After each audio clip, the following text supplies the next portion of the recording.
शुभ स्वागतम स्वागतं शुभ स्वागतं स्वागतं गुरुजी स्वागतं गुरुजी स्वागतं शुभ स्वागतम स्वागतं शुभ स्वागतं स्वागतम शुभ स्वागतम स्वागतं शुभ स्वागतं स्वागतं गुरुजी स्वागतं गुरुजी स्वागतम गुरुजी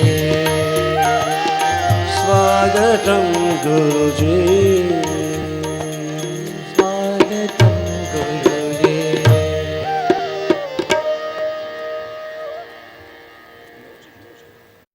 त्वया भारत तैलपूर्णा प्रज्वालितो ज्ञानमय प्रदीपः व्यासाय विष्णुरूपाय विष्णवे नमो वै ब्रह्मनिधये वासिष्ठाय नमो नमः वसिष्ठकुलसम्भूता वेदशास्त्रविशारद नारायणं च सम्भूता वेदव्यास नमोऽस्तु ते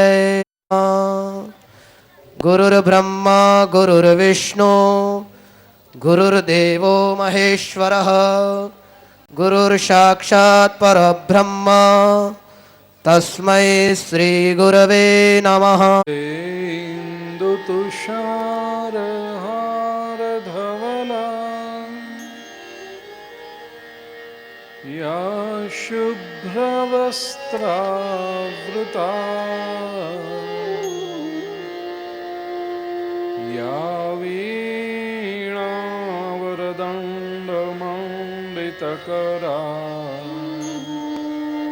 या श्वेतपद्मासना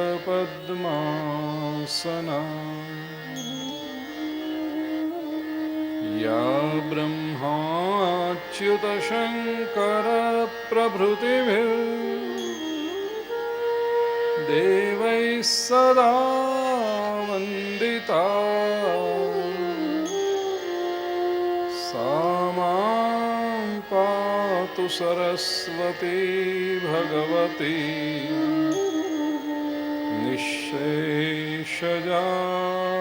निःशेषजाड्यापहा शुक्लां ब्रह्मविचारसारपरमां आद्यां जगद्व्यापिनी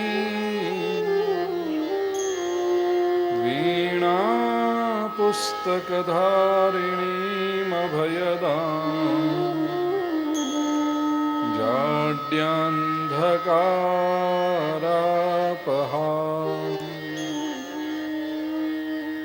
हस्ते स्फाटिकमालिकां विदधतीं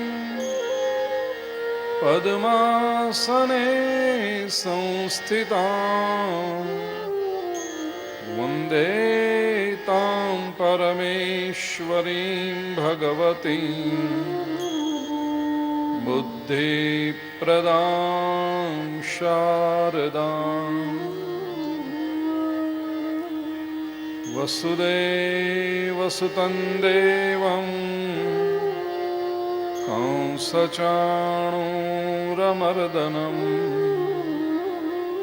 देवकी परमानन्दं कृष्णं वन्दे जगद्गुरुं गुरुर्ब्रह्मा गुरुर्विष्णुः गुरुर्देवो महेश्वरः गुरुः साक्षात् परब्रह्म तस्मै श्रीगुरवे नमः। नारायणं नमस्कृत्य नरं चैव नरोत्तमं देवीं सरस्वतीं व्यासं ततो जयमुदीरये।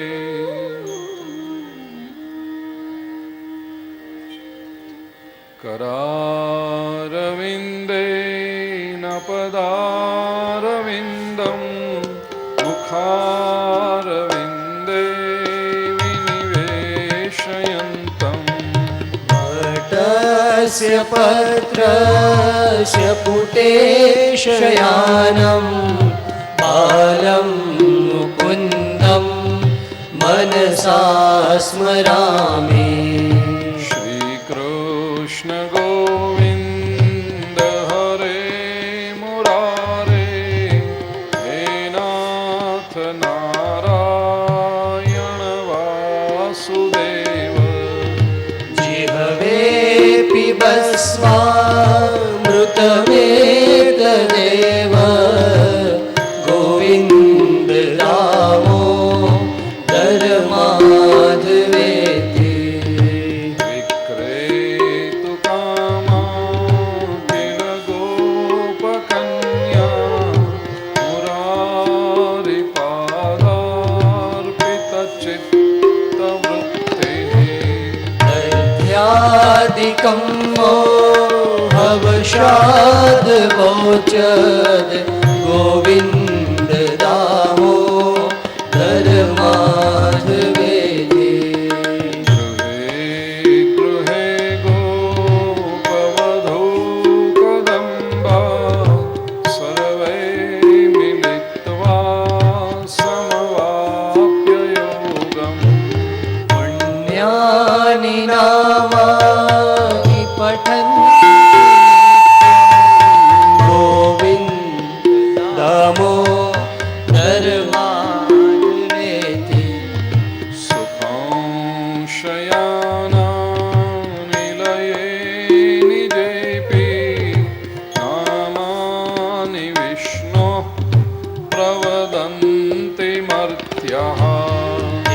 निश्चितं तन्मयतां व्रजन्ति गोविन्द दामोदर माधवेति। जिह्वे सदैवं भज सुन्दराणि, नामानि कृष्णस्य मनोहराणि। समस्तभक्तार्तिविनाशनानि गोविन्द दामोदर माधवेति। सुखावसाने इदमेव सारं, दुःखावसाने इदमेव ज्ञेयम्। देहावसाने इदमेव जाप्यं गोविन्द दामोदर माधवेति।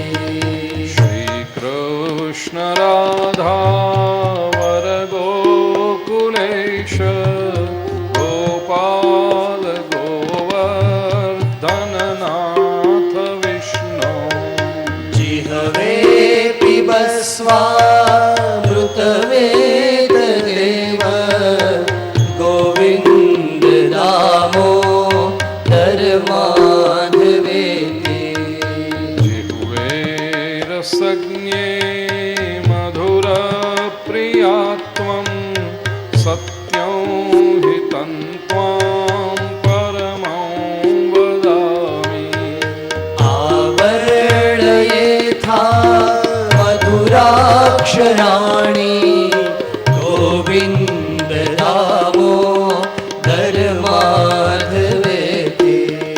त्वामेव याचे मम देहि जिह्वे, समागते दण्डधरे कृतान्ते। वक्तव्यमेवं मधुरं सुभक्त्या गोविन्द दामोदर माधवेति। अग्रे कुरुणा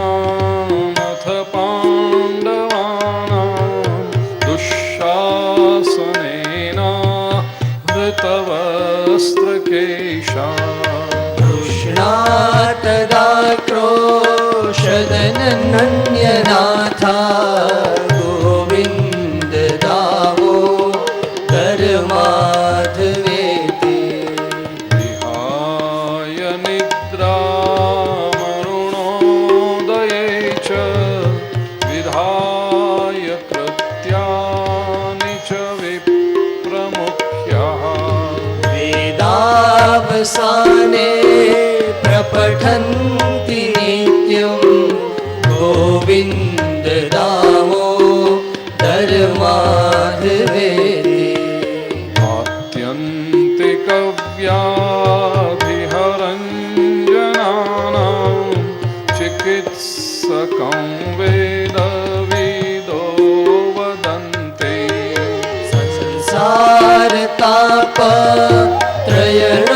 संसारतापत्रयनाशबीजं गोविन्द दामो धर्माधवेति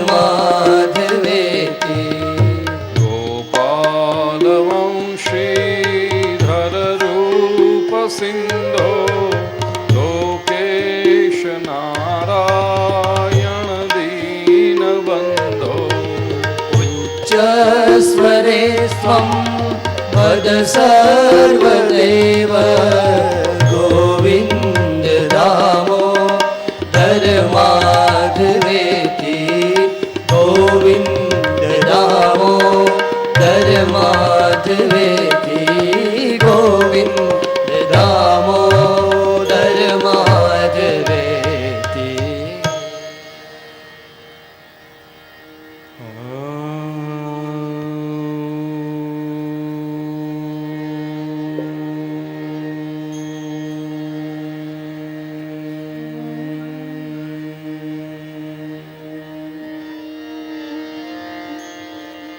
गं गणपतये नमः श्री सरस्वत्यै नमः श्री महालक्ष्म्यै नमः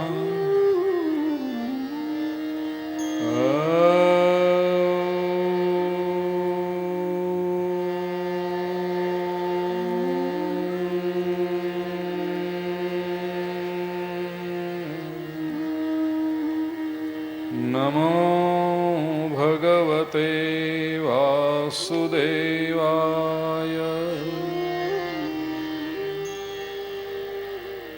मूकं करोति वाचालं पङ्गुल्लङ्घयते गिरिं यत्कृपातमहं वन्दे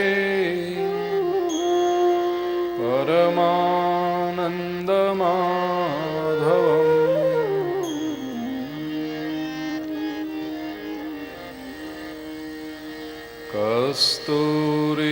कस्तूरीतिलकं ललाटपटले वक्षस्थले कौस्तुभं नासाग्रे वरमौक्तिकं करतले वेणुकरे कङ्कणम् सर्वाङ्गे हरिचन्दनं सुललितं कण्ठे च मुक्तावली गोपस्त्रीपरिवेष्टितो विजयते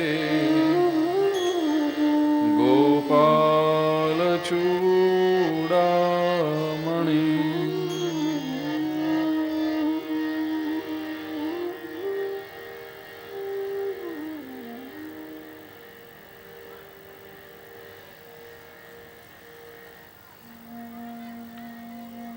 श्रीमद् भागवत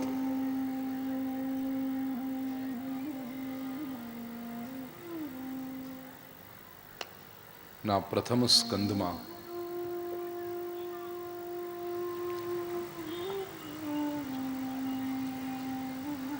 પ્રવેશ કરીએ તે પહેલા થોડીક પૂર્વ ભૂમિકા.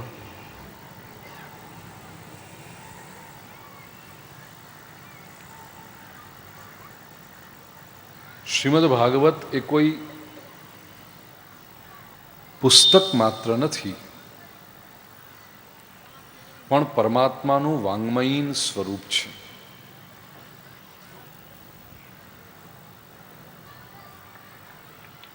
ભારતીય સંસ્કૃતિ વિશ્વની એક વિલક્ષણ સંસ્કૃતિ છે.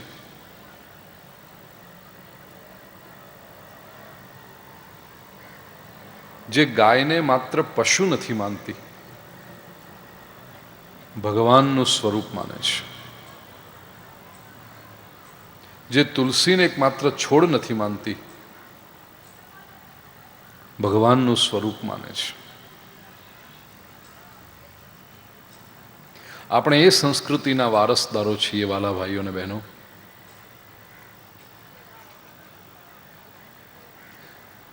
જ્યાં મંદિરને માત્ર મકાન તરીકે માનવામાં નથી આવતું, એને ભગવાનનું ધામ માનવામાં આવે છે. તેથી રસ્તા પરથી પસાર પણ થતા હોઈએ અને કોઈ મંદિર આવે તો આપોઆપ મસ્તક ઝૂકી જાય છે. આપણે એ સંસ્કૃતિના વારસદારો છીએ જ્યાં વડ કે પીપળાને માત્ર વૃક્ષ તરીકે નથી જોવામાં આવતા, ભગવાનનું સ્વરૂપ માનવામાં આવે છે. આ એ પવિત્ર ધરતી છે ભાઈઓ અને બહેનો, જ્યાં સંતને માત્ર મનુષ્ય તરીકે નહીં, હાડચામના પૂતળા તરીકે નહીં, પરંતુ ભગવાનના સ્વરૂપ તરીકે જોવામાં આવે છે. અને આ એ દેશ છે, આ એ સનાતન સંસ્કૃતિ છે જ્યાં શ્રીમદ ભાગવતને માત્ર એક પુસ્તક તરીકે નહીં, પરંતુ ઠાકોરજીના વાંગ્મયીન સ્વરૂપ તરીકે જોવામાં આવે છે. God in literature. એનું પ્રમાણ આપ્યું. ભગવાન શ્રી કૃષ્ણ આ ધરતી પર 125 વર્ષ માટે બિરાજ્યા છે. પોતાની લીલાઓ પૂર્ણ થઈ, બ્રહ્મા વગેરે આવીને વિનંતી કરી, પ્રભુ આપ હવે નિજધામમાં પાછા પધારો. પ્રભુએ કહ્યું કે હા, આવી રહ્યો છું. ઉદ્ધવજીને ખબર પડી કે હવે પ્રભુ વિદાય લઈ રહ્યા છે આ ધરતી પરથી. ઉદ્ધવજી આવીને પૂછ્યું, પ્રભુ આપ જશો પછી અમારું કોણ? અમારે કંઈક માર્ગદર્શન જોઈતું હોય, કંઈક પ્રેરણા જોઈતી હોય, અમે કોને પૂછીશું? એ વખતે પરમાત્માએ પોતાનું દિવ્ય તેજ આ ગ્રંથમાં પધરાવ્યું. તેનૈવ એ ત્યારથી શરૂ કરી અને આ ગ્રંથ ભગવાનનું સ્વરૂપ સમજાયું. આપણી નવી પેઢી પ્રશ્ન પૂછે ઘણી વખતે કે what is so special about it? After all it's a book. એક ચોપડી જ છે ને. અમે સ્કૂલ કોલેજમાં ભણવા જઈએ છીએ, અમારી પાસે ચોપડી હોય છે, અમે અમારી ચોપડીને આમ ગોળ ગોળ ફેરવીએ છીએ આંગળી પર. અમને મન થાય ત્યારે અમારી ચોપડીમાંથી એકાદ પાનું ફાડીને એનો એરો બનાવીને શૂટ કરીને મારીએ છીએ. તો આ એક ચોપડી છે ને, એના ઉપર આમ ફૂલહાર કરવાના અને એને વંદન કરવાના અને એની પરિક્રમાઓ ફરવાની અને એની પ્રદક્ષિણાઓ 108, બધું શું કામ? કારણ છે કારણ કે આ માત્ર ચોપડી નથી, પુસ્તક નથી, સ્વયં પરમાત્માનું વાંગ્મયીન સ્વરૂપ છે. તેનું સ્વરૂપ પણ સમજી લઈએ. શ્રીમદ ભાગવતમાં 12 સ્કંધ છે, 335 અધ્યાય છે, 18,000 શ્લોકો છે. યાદ રહી ગયું? 12 સ્કંધ, 335 અધ્યાય, 18,000 શ્લોક. પૂછીશ, જેમ જેમ કથા આગળ જતી હશે પૂછતો રહીશ. બુધવારે પૂછીશ.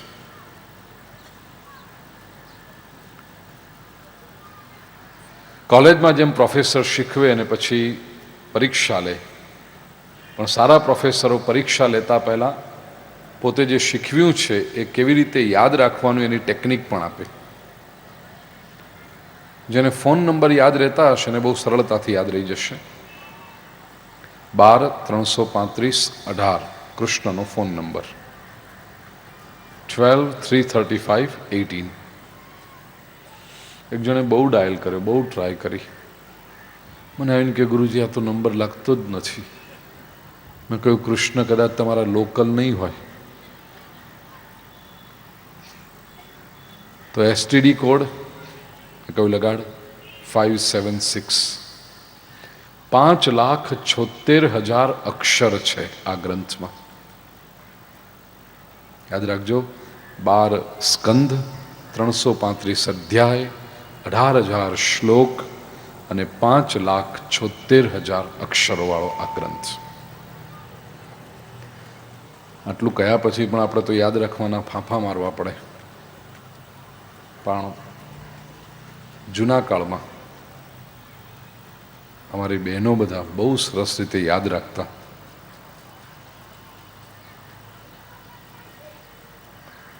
ભજન દ્વારા. પુસ્તકમાં 7મા પાને શ્રીમદ ભાગવત કલ્પદ્રુમ, જેને લોકપ્રિય ભાષામાં ભાગવતનો આંબો તરીકે ઓળખીએ છીએ. આવો આખો તો નહીં ગાઈએ પણ એની કેટલીક પંક્તિઓ જે અત્યારે આપણને ઉપયોગી છે.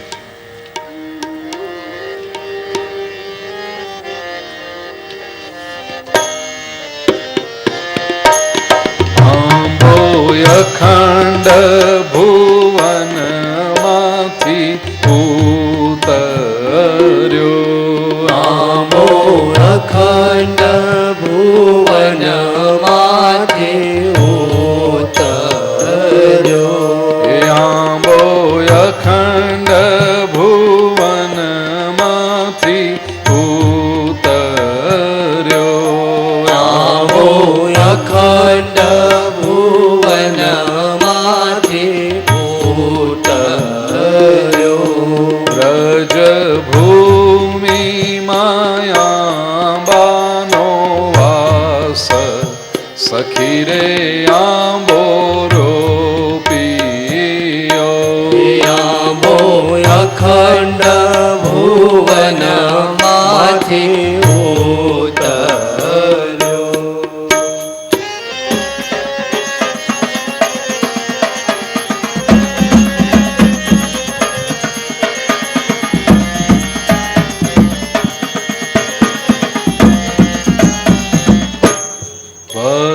વસુદેવે તે બીજ વાવ્યું, વસુદેવે તે બીજ વાવ્યું. વસુદેવે તે બીજ વાવ્યું, વસુદેવે તે બીજ વાવ્યું. ભુવો દેવકીજી ક્ષેત્ર પ્રકાશ, સખી રે આંબો રોપિયો. આંબો અખંડ ભુવનમાંથી ઉતર્યો.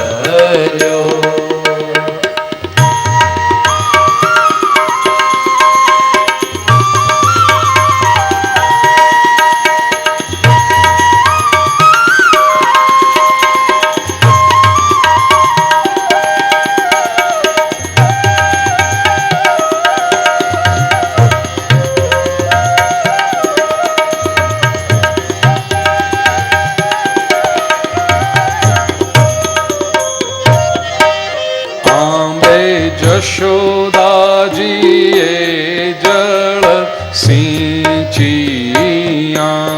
આંબે જશોદાજીએ જળ સિંચિયા. આંબે જશોદાજીએ જળ સિંચિયા. જશોદાજીએ ચરણ સિંચ્યા નંદ ગોપ આંબાના રખેવાળ સખી રે આંબો રોપિયો આંબો અખંડ ભુવન માંથી ઉતર્યો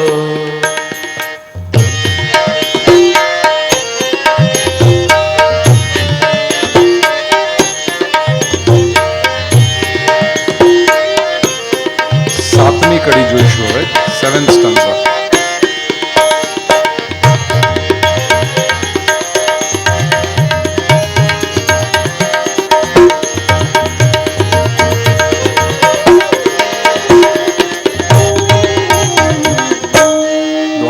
દ્વાદશ સ્કંધ આંબાના થડ થયા દ્વાદશ સ્કંધ આંબાના થડ થયા દ્વાદશ સ્કંધ આંબાના થડ થયા દ્વાદશ સ્કંધ આંબાના થડ થયા 335 અધ્યાય છે શાખ સખી રે આંબો રોપિયો આંબો અખંડ ભુવન માંથી ઉતર્યો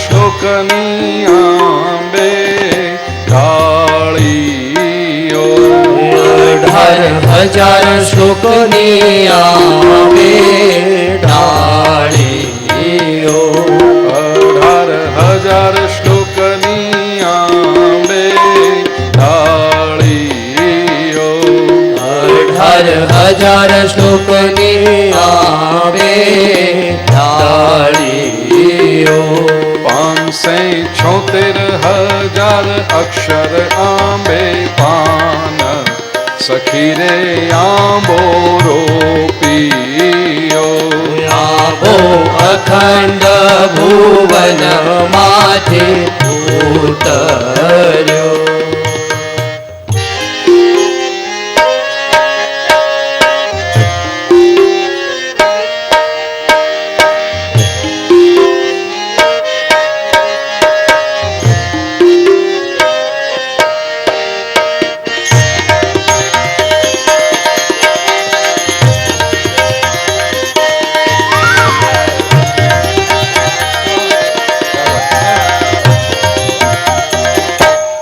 કલ્પ વૃક્ષ થઈ આંબો દૂજીયો કલ્પ વૃક્ષ થઈ આંબો દૂજીયો કલ્પ વૃક્ષ થઈ આંબો દૂજીયો કલ્પ વૃક્ષ થઈ આંબો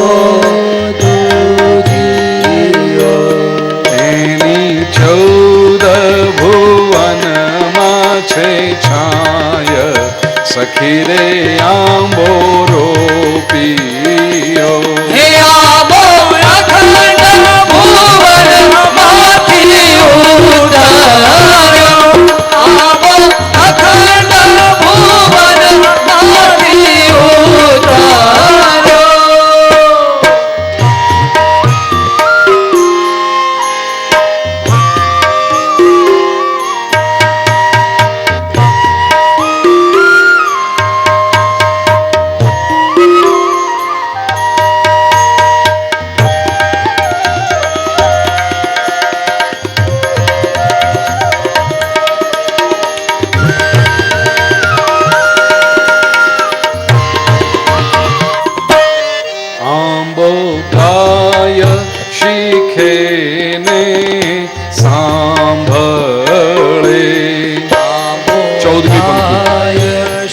શીખે ને સાંભળે.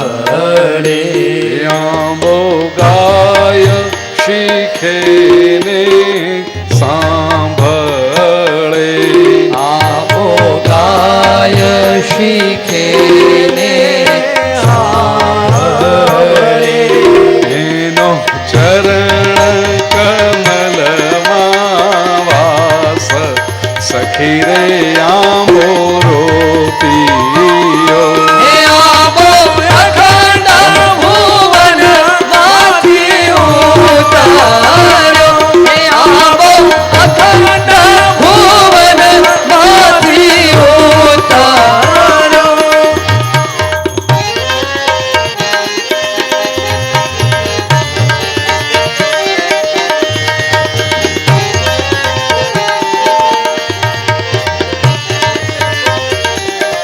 આંબો અખંડ ભુવનમાંથી ઉતાર્યો.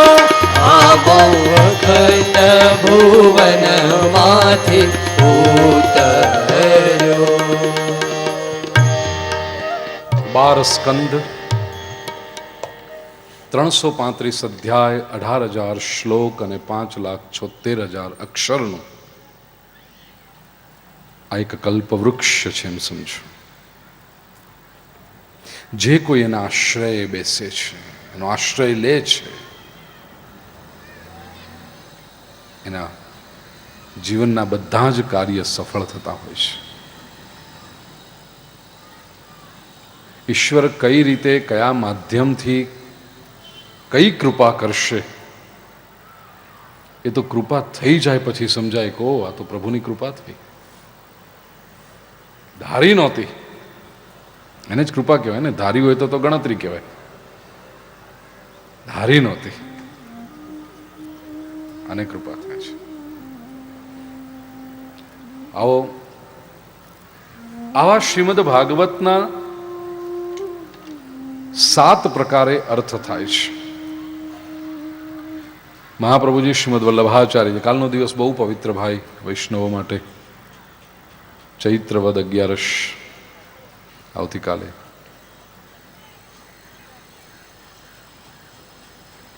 મહાપ્રભુજીએ 7 પ્રકારે અર્થ કર્યા શ્રીમદ ભાગવતના. પહેલો શાસ્ત્રાર્થ, સમગ્ર શાસ્ત્ર તરીકે એક એનો અર્થ જે પ્રગટ થાય છે. ત્યાર પછી સ્કંધાર્થ, એક એક સ્કંદનો એક એક અર્થ થાય. પ્રકરણાર્થ, સ્કંદની અંદર પણ પ્રકરણો હોય અને એક પ્રકરણ તરીકેનો અર્થ પ્રગટ થતો હોય. દાખલા તરીકે ચતુર્થ સ્કંદમાં ધર્મ પ્રકરણ, અર્થ પ્રકરણ.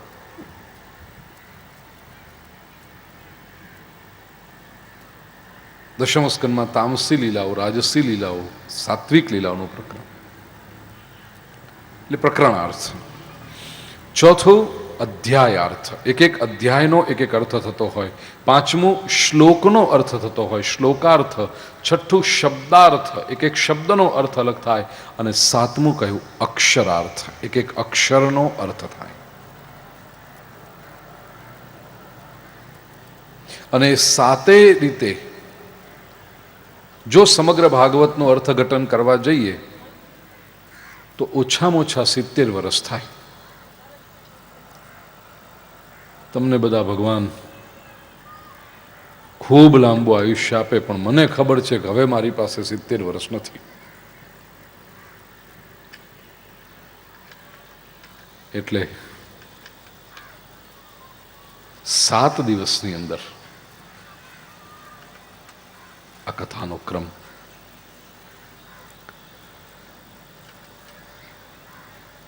પહેલા અધ્યાયનો એટલે પહેલો જે સ્કંદ છે એને અધિકાર લીલા કહી. શ્રીમદ ભાગવતના અધિકારી શ્રોતા કોણ, શ્રીમદ ભાગવતના અધિકારી વક્તા કોણ? અગેન નવી પેઢી પ્રશ્ન પૂછે છે. આપણે જ્યારે કહીએ કે ધુંધુકારીએ એક જ વખત કથા સાંભળી વાંસના પોલાણમાં બેસીને અને એને મુક્તિ મળી ગઈ. પરીક્ષિતે એક જ વખત કથા સાંભળી અને એને મુક્તિ મળી ગઈ. આજકાલની યુવા પેઢી કે બુદ્ધિમાન વર્ગ પ્રશ્ન પૂછે, આપણે તો કેટલી વખત કથાઓ સાંભળી, પણ મુક્તિ આમ ક્યાંય નજરમાં આવતી નથી. કેમ એવું? તો અધિકાર છે કે નહીં? કંઈ પણ પ્રાપ્ત કરવું હોય તો એના માટે અધિકાર જોઈએ. કોલેજમાં જઈને બેસવું હોય તો પહેલા અધિકાર પ્રાપ્ત કરવો પડે. 10મા ધોરણની એસએસસીની આઈસીએસસીની પરીક્ષા પાસ કરવી પડે, તો એ અધિકાર પ્રાપ્ત થયો. બાકી કોલેજ બધા જાય છે ને અમે કેમ ન જઈ શકીએ? એવી રીતે શ્રીમદ ભાગવત એક વખત સાંભળીને મુક્તિ મળે એમાં કોઈ ના નથી, એના માટેનો અધિકાર છે. Do you qualify for that? કેવો હોય આ અધિકાર?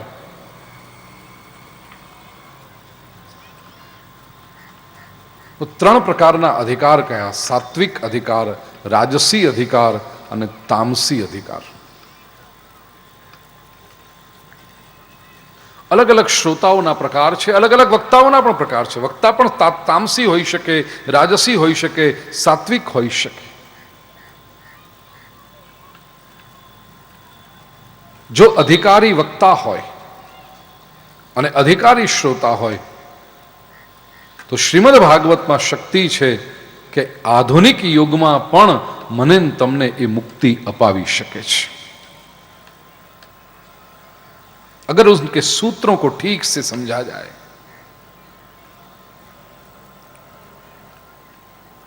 प्रथम स्कंद अधिकार लीला एना प्रथम अध्यायનો પ્રથમ શ્લોક મંગલાચરણ છે.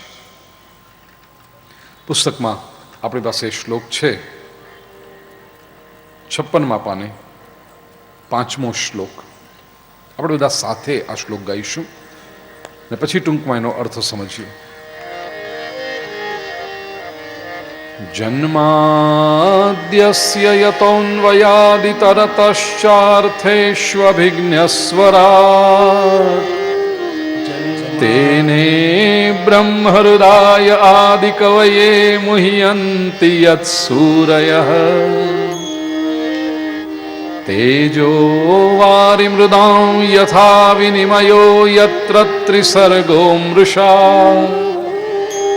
धाम्ना स्वेन सदा निरस्तकुहकं सत्यं परं धीमहि.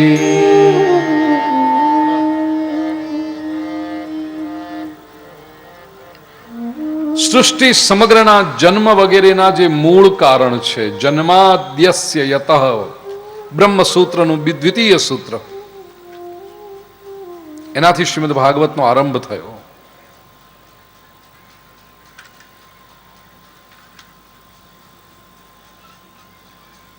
અર્થેષુ અભિજ્ઞ, અભિજ્ઞ સર્વજ્ઞ અને સ્વરાટ.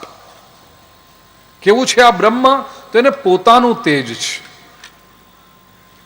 તેજો વારી મૃદાં યથા વિનિમયો યત્ર ત્રિસર્ગો મૃષા. જે રીતે રણમાં સૂર્યના કિરણોને લીધે પાણીમાં મૃગજળનો આભાસ થાય છે, એવી જ રીતે આ સૃષ્ટિમાં બ્રહ્મના તેજને લીધે અચેતનમાં પણ ચેતનનો ભાસ થાય છે. આમ જો તો સૃષ્ટિમાં કશું છે જ નહીં, પણ છતાં સતત કશુંક લાગ્યા કરે છે. આમ જુઓ તો સૃષ્ટિમાં નથી સુખ નથી દુઃખ, પણ માયાને લીધે આપણને ક્યારેક ઘટનાઓમાંથી સુખની અનુભૂતિ થાય, ક્યારેક દુઃખની અનુભૂતિ થાય. યત્ર ત્રિસર્ગો મૃષા ધામના સ્વેન સદા નિરસ્તકુહકમ. તો આ જે પડદા પરના ચિત્રો ચાલી રહ્યા છે, એનાથી બચવાનો ઉપાય શું? વેદાંત બહુ સરસ કહે છે કે આ માયા સૃષ્ટિ શું છે? માયા જ. એટલે માયા એટલે આપણે સમજીએ શું હશે, માયા કેમ હશે? માયા એટલે બીજું કંઈ નહીં, ફિલ્મ. તમે થિયેટરમાં પિક્ચર જોવા જાઓ છો, એ પડદા ઉપર જે કંઈ થઈ રહ્યું છે એ બધી માયા છે. આમ જુઓ તો કશું જ નથી ને આમ જુઓ તો કેટલું બધું થાય છે. ક્યાંથી થાય છે? તમને પડદા પર બાગ બગીચા દેખાયા, તમને પડદા ઉપર મકાનો દેખાયા, તમને પડદા પર સરસ મજાના હીરોન હિરોઈનો દેખાયા, અને તમને સરસ મજાના પેલા માણસો દેખાયા, અને તમને ખરાબમાં ખરાબ વિલનો દેખાયા, ને અહીં તમને રૂપાળી ગાડીઓ દેખાય. ક્યાંથી દેખાયું આ બધું? પડદા પર કંઈ છે? કશું જ નથી. તો આ બધું આવે છે ક્યાંથી? પાછળથી પ્રોજેક્ટ થાય છે. એ નીકળે છે બધું પ્રોજેક્ટરમાંથી. પડદા પર કાંઈ જ નથી. પ્રભાવ પ્રોજેક્ટરનો છે. એવી રીતે આ સૃષ્ટિમાં, આ સૃષ્ટિ આમ જો તો કશું જ નથી, માત્ર એક વિશાળ પડદો છે. અને ઈશ્વર નામનું એક પ્રોજેક્ટર છે જે માયા નામની ફિલ્મ આપણને સતત દેખાડ્યા કરે છે. ઘણા લોકો થિયેટરમાં જઈને બહુ ઇન્વોલ્વ થઈ જાય. આમ બધું પોતાનું જ સમજી લે. કોમેડી હોય તો એવા ખડખડાટ હશે કે વાહ વાહ વાહ શું મજા આવી. હું નાનો હતો અને પિક્ચરમાં જવા જતો ને, હું પિક્ચર જોઉં એના કરતાં આજુબાજુના સેમ્પલોને વધારે જોતો હું એ વખતે. ખબર નહીં કેમ, કે નાનપણથી ફિલ્મમાં રસ પડે ને કે તમને આજુબાજુ બધા લોકો શું રિએક્ટ કરે છે. એવા માણસો બેઠા હોય કે હીરો મારામારી કરે ને, પેલા વિલનને મારે ને ઢીશુમ ઢીશુમ, એટલે બાજુવાળો ખુશ થતો હોય, પોરહાતો હોય. ઈ અરે દે દે, પણ તું બેસ ને બાપા. પડદા ઉપર કંઈક ટેન્સ સિચ્યુએશન આવે તો અહીંયા ખુરશીના કોર્નર પર જઈને આમ કરીને જોતો આમ શું થયું છે. તું હું કામ નખ કરડી ખાસ, તું બેસ ને શાંતિથી. પણ એટલા બધા ઇન્વોલ્વ થઈ જાય. કેટલીક બહેનો બિચારી એવી હોય, કંઈક ટ્રેજિક સીન ચાલતો હોય, કે કરુણ સીન ચાલતો હોય, તો બેનના રૂમાલો ભરાઈ જાય. બચાડીને કેટલું દુઃખ પડે. જો ઈ રોવા માંડે.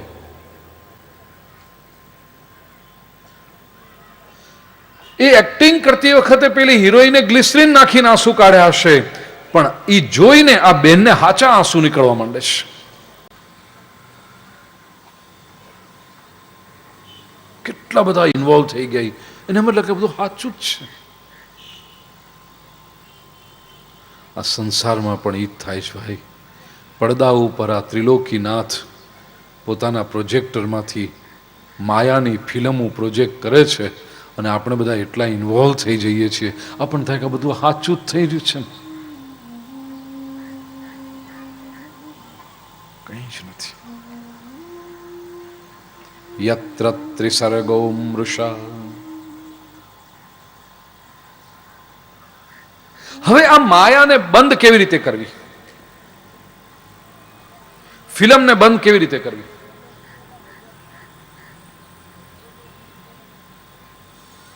એક જ રસ્તો છે.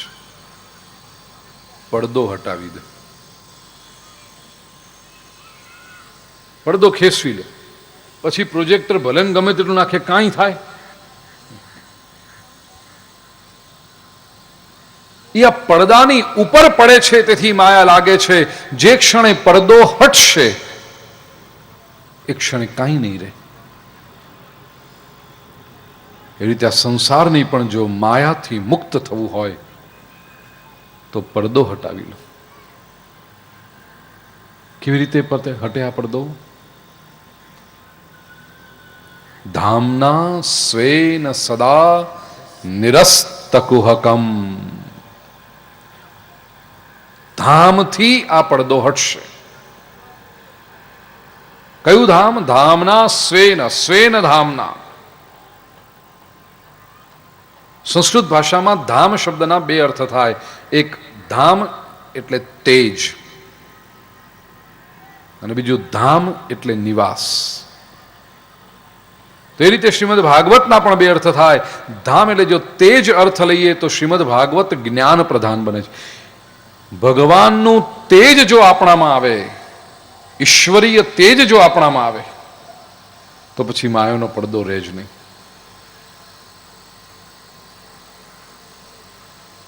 હું સાદું ક્રૂડ એક્ઝામ્પલ આપું છું. ફિલ્મ પ્રોજેક્ટરની ચાલતી હોય પણ તમે થિયેટરની લાઇટું ચાલુ કરી દો તો એ પડદો દેખાય પછી? એટલું બધું બ્રિલિયન્ટ અજવાળું કરી દો તો પડદા પર કાંઈ દેખાશે જ નહીં. ખબર પડે આ તો પડદો છે, કોરું કટ છે, કાંઈ નથી. તેજ. અને ધામ એટલે ધામ શબ્દનો અર્થ જો તેજ લેશો તો જ્ઞાન માર્ગ થયો. પરમાત્માનું જ્ઞાન જ્યારે થઈ જાય પછી સંસારમાં માયા રહેતી જ નથી.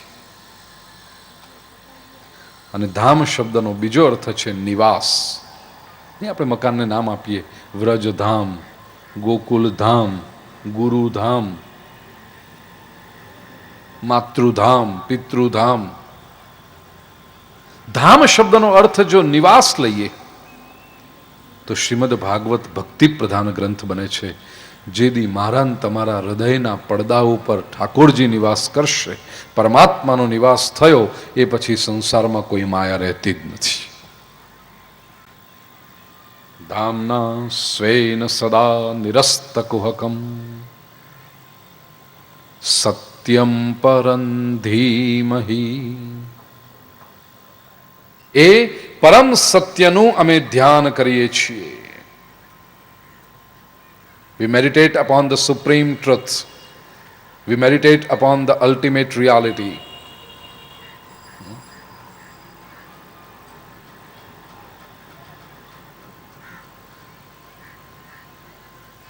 વ્યવહારમાં આપણે એમ સમજીએ છીએ કે જો સત્યનું આચરણ કરીએ તો ભગવાન મળે. શાસ્ત્ર કંઈક જુદું કહે છે. શાસ્ત્ર એમ કહે છે કે ભગવાનને જો પ્રાપ્ત કરશો તો સત્ય સમજાશે. જ્યાં સુધી તમે પરમાત્માને પ્રાપ્ત કર્યો નથી ત્યાં સુધી સંસારનું સત્ય નહીં સમજાય. વ્યવહારમાં આપણે શું, સાચું બોલો તો ભગવાન મળે, સાચું કરો તો ભગવાન મળે. સત્યનું આચરણ કરો તો ઈશ્વર મળે, એ વ્યવહાર છે. અધ્યાત્મ કહે છે ઈશ્વર મળે તો સત્ય સમજાય, क्योंकि वो सत्य से अलग नहीं. सत्यम ज्ञानम अनंतम ब्रह्मा. એની કૃપા હોય ને તો સત્ય સમજાય. બાકી માયાની પટ્ટી બાંધીને હું તમે જ્યાં સુધી આ સંસારમાં ફરીએ છીએ ત્યાં સુધી સત્ય સમજાતું નથી. માણસ શું કરે છે, જે સામે આવ્યું એને સત્ય તરીકે સ્વીકારે, અથવા તો જે પોતાને સમજાયું એને સત્ય તરીકે સ્વીકારે. મને આમ લાગે છે, આપણને જે લાગે એ સત્ય હોય જ એવું નહીં.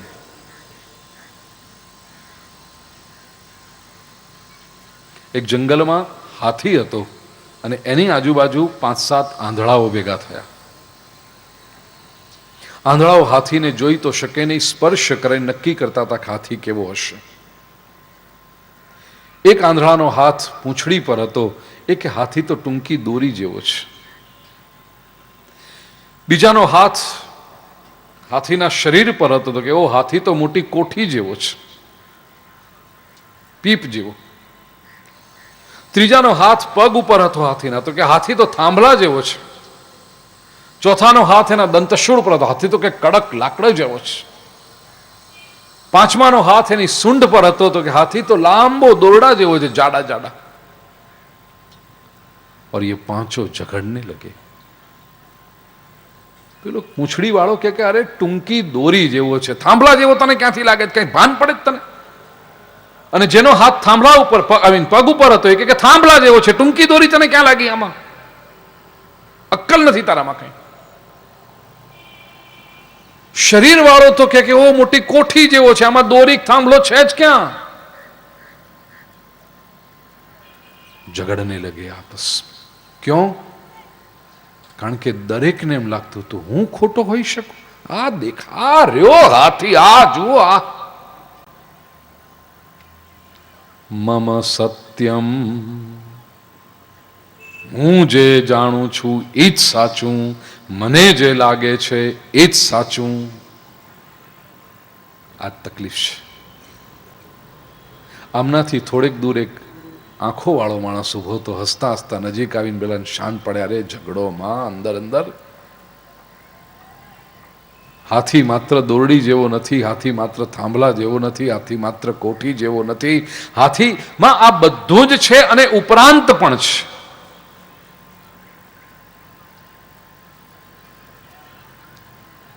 વિચાર કરો કે આટલી નાનકડી વાતમાં જો માણસ ભૂલો પડતો હોય તો દુનિયાની કેટલી બધી વાતોમાં આપણે આંધળા છીએ. આપણી પાસે આંખો છે એટલે કંઈ બધું જ ખબર પડવા માંડી એમ માની લઈએ.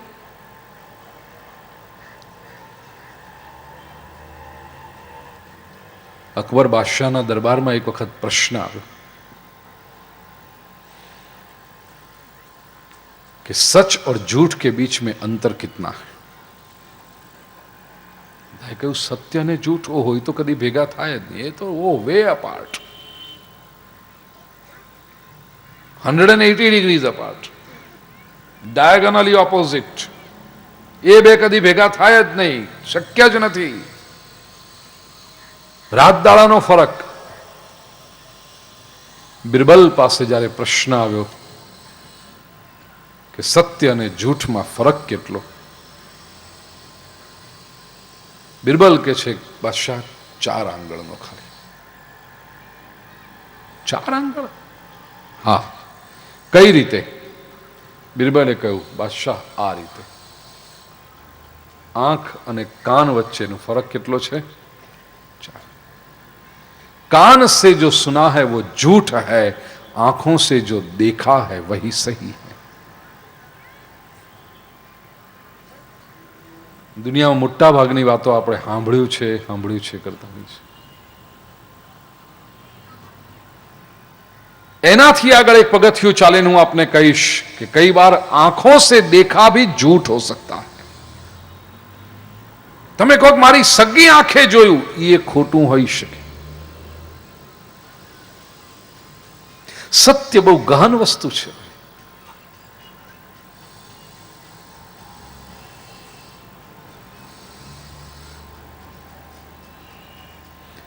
ઓપેરા હાઉસ પર આપણો એક આત્મીય પરિવાર રહે, 5મા માળે બિલ્ડિંગમાં. ભાઈએ પોતે વાત કરી, એમના ઘરની સામે બસ સ્ટોપ.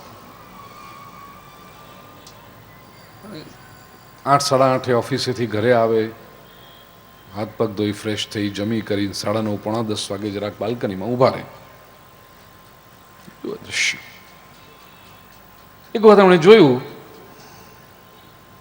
તો એ રાતના 10:30, 11:15 વાગે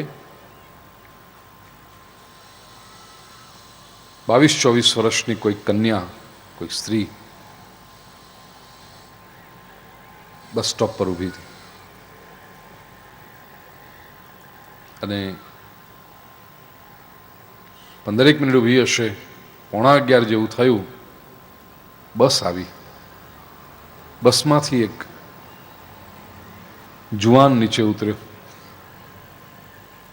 અને પેલીએ તરત એનો આમ હાથ પકડી લીધો. હાથ પકડીને 2 જણા ગયા. બીજે દિવસે, ત્રીજે દિવસે, ચોથે દિવસે, 8-10 દિવસ સુધી આ બધું દેખાયું.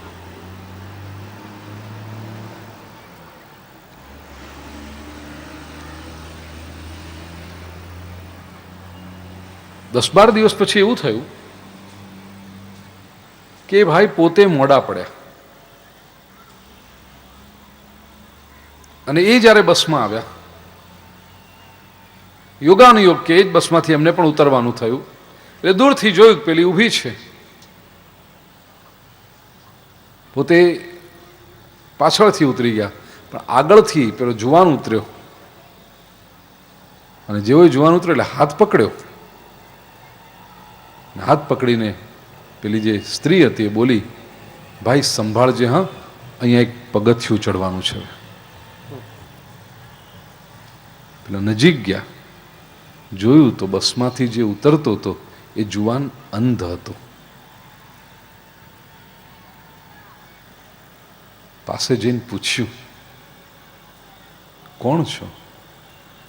પેલીએ કહ્યું કે આ મારો ભાઈ છે, નોકરી કરે છે, એ રોજ આ ટાઈમે છૂટીને આવે, અંધારું હોય, રસ્તામાં ખાડા ટેકરા હોય, એટલે હું રોજ અહીં આવીને ઊભી રહું, એ બસમાંથી ઉતરે એટલે એને લઈને ઘરે જાઉં. આ ભાઈની આંખમાં આંસુ આવી ગયા. એણે આ 10 દિવસમાં એટલું બધું ધારી લીધેલું કે ઓપેરા હાઉસનો વિસ્તાર ત્યાં બાજુમાં જ કંઈક ખરાબ વિસ્તાર, 10:30 પોણા 11 વાગે આ કોઈ બેન એકલી ઊભી રહે બસ સ્ટોપ પર આવીને, એટલે એને ધારી લીધું કે આ કોઈક ખોટા કામ કરવાવાળી હશે. બસમાંથી, અને બીજું આંખે નજરે તમે જુઓ, પછી આનાથી વધારે પ્રૂફ શું જોઈએ? પોણા 11 વાગે કોઈક છોકરી એકલી બસ સ્ટોપ પર ઊભી હોય, બસમાંથી કોઈક જુવાન ઉતરે ને તરત આમ હાથ પકડીને હાલવા માંડે 2 જણા. તમારે પુરાવો શું જોઈએ બીજો? સગી આંખે જોયું ને તમે.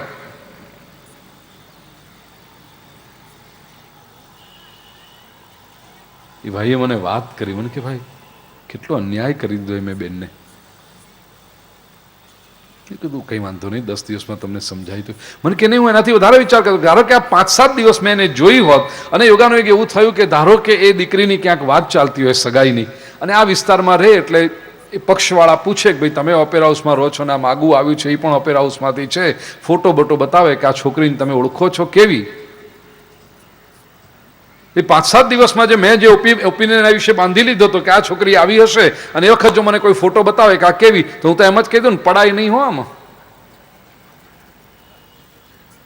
નજરે જોયું છે, આમાં પડાય નહીં. તો આ દીકરીને મેં કેટલો અન્યાય કર્યો હોત.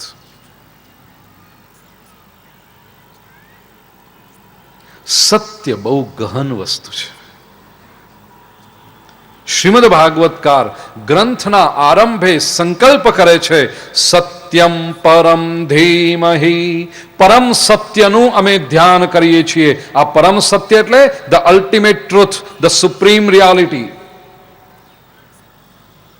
અભેદ્ય સત્ય. શ્રીધર સ્વામીએ પોતે ભાષ્યમાં વ્યાખ્યા કરી. પરમ સત્યની પણ કઈ ડિગ્રીઓ હોય. પરમ સત્ય એટલે ધ બેસ્ટ, જેમ ગુડ, બેટર, બેસ્ટ. તો પરમ સત્ય એટલે કેવું સત્ય? સત્યમાં આપણે એવું હોય કે આ થોડુંક સારું સત્ય, પછી એનાથી વધારે સારું સત્ય ને એકદમ શ્રેષ્ઠ સત્ય. સત્યમાં એવું ના હોય. કેટલાક શબ્દો એવા છે કે જેની આગળ વિશેષણ લખાય જ નહીં. વિશેષણ મૂકો ને તો તમને શંકા આવે. એ શબ્દ પોતે જ કાફી છે, પૂરતો છે. અને જે ટોચની અનુભૂતિઓ છે, શબ્દોની આગળ કોઈ દિવસ વિશેષણ નહીં લખતા, કારણ કે શબ્દોને તમે બગાડી મૂકશો. સત્ય આવો શબ્દ છે. આવી ટોચની એક અનુભૂતિ છે પ્રેમ. પ્રેમની આગળ કોઈ વિશેષણ ના લગાડાય, નહીં તો શંકા ઉપજે. કોઈ આવીને તમને એમ કે હું તને સાચો પ્રેમ કરું છું, એનો અર્થ કે તું કોકને ખોટો પ્રેમ કરતો હોઈશ ને. I am truly in love with you. હવે ટ્રુલી શબ્દની જરૂર ખરી? Can you falsely in love with anybody? ખોટો હોય ને પ્રેમ કહેવાય? પ્રેમ હોય તો સાચો જ હોવો જોઈએ. હું તને સાચો પ્રેમ કરું જેમ કહેવાતું છે. હું તને પ્રેમ કરું છું, વાત પૂરી થઈ ગઈ.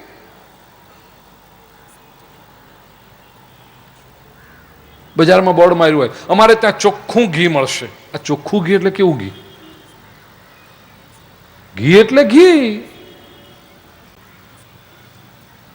ઘીની આગળ ચોખ્ખું વિશેષણની જરૂર ખરી?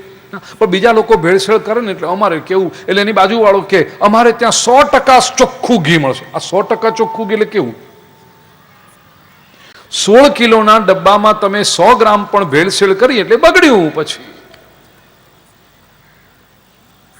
કુદરતી રીતે જે ઘી બને, દૂધનું દહીં કરો, દહીંની છાશ કરો, માખણ વલોવો, માખણને ગરમ કરો, ઘી એ ચોખ્ખું જ હોય કે નહીં? એને કાંઈ ચોખ્ખું લગાડવાની જરૂર ખરી? કાંઈ નહીં. અમારે ત્યાં ઘી મળશે, વાત પૂરી થઈ ગઈ. કેટલાક શબ્દો એવા છે જ્યાં વિશેષણ નહીં. આ સત્ય શબ્દ પણ એવો છે, એને વિશેષણ નહીં. નહીં, હું સત્ય કહું છું, બસ. પરમ સત્ય એ વળી શું? શ્રીધર સ્વામીએ વ્યાખ્યા કરતા કહ્યું, જે સત્યની ઉપસ્થિતિમાં અન્ય અસત્યો પણ સત્ય ભાસે છે તે પરમ સત્ય છે. The truths in the presence of which other untruths also seem to be true, is the supreme truth.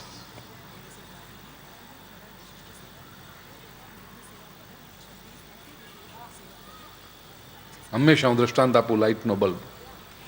કાચના ગોળામાં પ્રકાશ નથી, પણ આપણે સાદી ભાષામાં શું કહીએ? ગોળો ચાલુ કરો, પ્રકાશ આવશે. એ બલ્બમાંથી પ્રકાશ આવે છે? નહીં. થોડુંક ભણ્યો હશે તો કહેશે અંદર વાયર છે ને ટંગસ્ટનનો, એમાંથી પ્રકાશ આવે છે. ટંગસ્ટનના વાયરને ગૂંચળું વાળીને મૂકો, પ્રકાશ આવશે નહીં. હજી થોડુંક આગળ ભણ્યો છે, કહેશે કે અંદરથી વીજળીનો પ્રવાહ પસાર કરો, ઇલેક્ટ્રિક કરંટ પસાર કરો.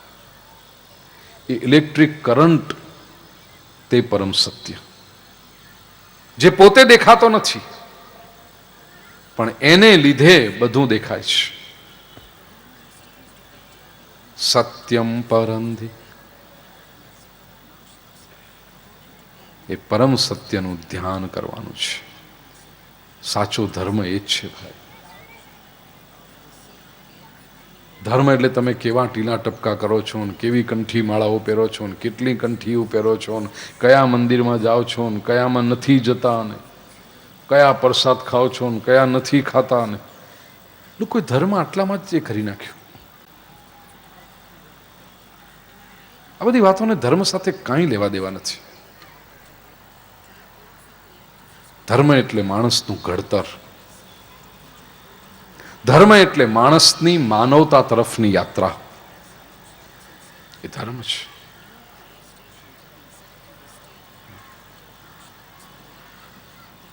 અને ધાર્મિક માણસ ઓળખાઈ જવો જોઈએ. તો ઘણા બધા લોકો એકબીજાનું કહે, આમ મળે ને અડધો પોણો કલાક વાતો છે તો પછી કે તમે ધર્મમાં માનો છો? આ પૂછવું પડે, ધર્મમાં માનો છો? Do you believe in God? Do you believe in religion? Are you religious? હું પૂછે, પૂછવું પડે. ધાર્મિક વ્યક્તિ તો પોતાની ઉપસ્થિતિથી ઓળખાઈ જાય.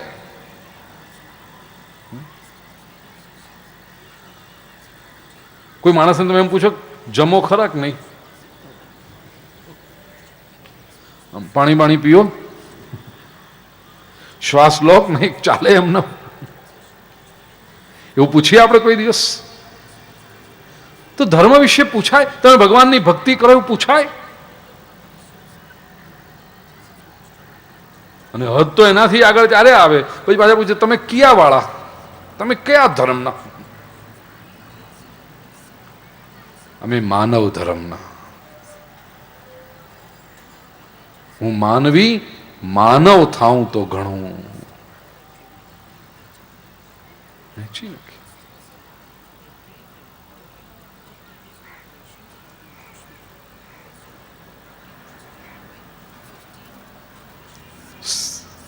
પરમ ધર્મ પરમ સત્ય સમજાવવાને માટે મહર્ષિ વ્યાસે નિમંત્રણ આપ્યું.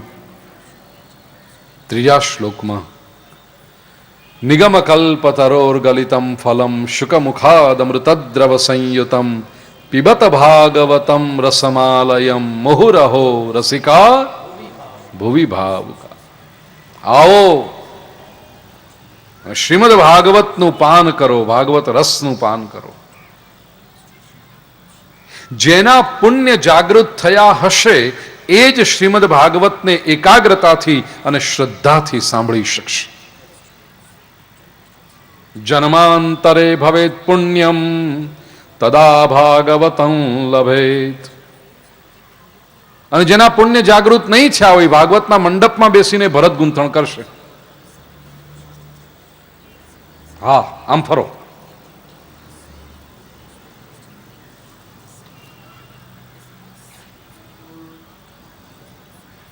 એ હૈયાના ફૂટેલા જે હોય ને ભાગવતના ભગવાનની સન્મુખ આવીને બેઠા હોય, પણ એ જાણે ચાલીમાં બેસીને કરતા હોય ને બિલ્ડિંગની સોસાયટીમાં ટોળી વળીને, એ સમજવું કે હૈયાના ફૂટેલા છે.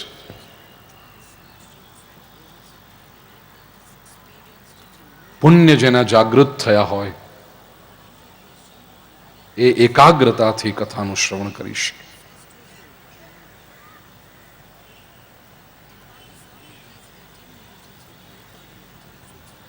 જન્માંતરે ભવેત પુણ્યમ તદા ભાગવતમ લભેત. આ બીજી વ્યાખ્યા કરું. આપણે બધા એમ સમજીએ કે ભાગવતની કથા સાંભળીએ તો પુણ્ય મળે. વાત સાચી? હું જો આપ સૌને એક પ્રશ્ન પૂછું કે કથા સાંભળવા તમે શું કામ આવ્યા છો, પૂછું? આત્મકલ્યાણને માટે એ કથા સાંભળી રહી છે. બીજું કોઈ? જરાક ઊભા થઈ જાઓ પોતાની જગ્યા પર, એટલે મારા વિડીયોગ્રાફરને ખબર પડે કે તમને આમ ક્યાં ગોતવા. હાલ એક મિનિટ ઊભા થઈ. પોતપોતાનું નામ બોલજો જરા. શૈલેષ ભગત, ઓકે, ગોલોકધામની પ્રાપ્તિ અર્થે શ્રીમદ બહુ ભાગવત. સરસ. ગોલોકધામની પ્રાપ્તિ થાય એટલા માટે અમારા શૈલેષભાઈ શ્રીમદ ભાગવત કથાનું શ્રવણ કરવા પધાર્યા છે. કેટલા ડાયા છે બધા. હા જય શ્રી કૃષ્ણ. બેન, જય શ્રી કૃષ્ણ. હું બહુ યંગ છું એટલે મને થોડા પ્રશ્નનો ઉત્તર જોવે છે. બહુ સરસ. બેન, એના તારું નામ માટે કે, તારું નામ કે બેન? હેતલ જાની. હેતલ જાની કે છે કે યંગ છે પોતે, એટલે કંઈક થોડાક પ્રશ્નોના ઉત્તર જોઈએ છે જીવનના, એટલા માટે આવી છે. બહુ સરસ બેન. બીજા કોઈ? ઉમા ડોડિયા. ઉમાબેન? હા હા, પોતાના સ્વની જાગૃતિ માટે. ખૂબ સરસ. પોતાના સ્વની જાગૃતિ માટે અમારી ઉમાબેન કથા સાંભળવા આવી છે. જય શ્રી કૃષ્ણ. જય શ્રી કૃષ્ણ. ધનલક્ષ્મી મહેતા. સ્વાયંત સુખાય. સ્વાંત સુખાય તુલસી રઘુનાથ ગાથા. ધનલક્ષ્મીબેન, સ્વાંત સુખાય. બસ આ મોજ આવે એમને તો. હા કંચનબેન પટેલ. હા, આપ સંસ્કારોનું પરિવર્તન કરવા. બહુ સરસ. સંસ્કારોનું પરિવર્તન કરવા માટે કંચનબેન પટેલ કથા સાંભળવા આવ્યા છે. ઈલાબેન ઠકરાર. ભાગવત સાંભળવાથી ભક્તિનો દીપક બુઝાતો નથી. સરસ. ભાગવત સાંભળવાથી ભક્તિનો દીપક બુઝાતો નથી, એટલે નવું નવું ઘી અંદર આવ્યા કરે એટલા માટે બેન આવ્યા છે કથા સાંભળવા માટે. હા બેના. જય શ્રી કૃષ્ણ. જય શ્રી કૃષ્ણ. કાલ માટે હું માફી માંગુ છું. કેમ બેના? આમ પાસ થયા અને તમને વિઘ્ન પડ્યો. અરે બેના, હું તો ભૂલી ગયો. રાત ગઈ, બાત ગઈ. ચાલ હવે આજે તું સરસ કથા સાંભળે છે. બધું યાદ નહીં રાખવાનું આવું બધું. ચાલ. અહીંયા જે ભગવાનનું જે નામ સ્મરણ થાય છે, તો અમને યંગસ્ટર માટે એમ છે કે જ્ઞાન સાથે થોડો આનંદ અને સુખ મળે એની માટે. ચોક્કસ. તારું નામ નહીં બોલી બેના તું? નીતા પીઠવા. નીતાબેન પીઠવા. યંગસ્ટર્સ છે એટલે જ્ઞાન સાથે આનંદ મળે અને જાણવા પણ મળે એટલા માટે એ કથા સાંભળવા આવી છે. સુમન રાવલ, ભગવાનને પામવા માટે. બહુ સરસ. કોમલબેન રાવલ કહે છે કે ભગવાનને પામવા માટે હું કથા સાંભળવા આવું છું. હું જશોદાબેન પંચાલ. આપણા આત્માનું કલ્યાણ થાય એના માટે. આપણા આત્માનું કલ્યાણ થાય એટલા માટે. જશોદાબેન ઉત્તર ગુજરાતનો છો બેન? હે? ચિયું ગામ? સદગુરુ મળે તો ભાગવતનું જ્ઞાન મળે. સાચા સદગુરુ મળે તો ભગવાનને મેળવવાનું થાય એટલા માટે આપણે ભાગવત સાંભળીએ. બહુ એટલે સરસ. માટે ચાલો. આપણે ભાગવત હા, બરાબર બરાબર. હા. બસ. હા બા. જય શ્રી કૃષ્ણ. જય શ્રી કૃષ્ણ. મારું નામ નલિની શેઠ. ભગવાન પ્રત્યેનો પ્રેમ વધે ભગવાન માટે અને ભક્તિ વધે. અનેક જન્મોના પુણ્ય ભેગા થાય ત્યારે ભાગવત કથા સાંભળવા મને મળે. બોલવા દો ને નલ્લીબેન.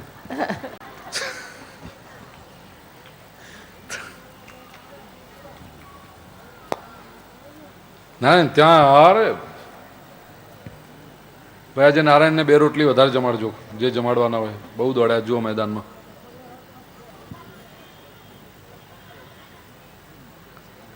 અમે અડીને રહ્યા છું.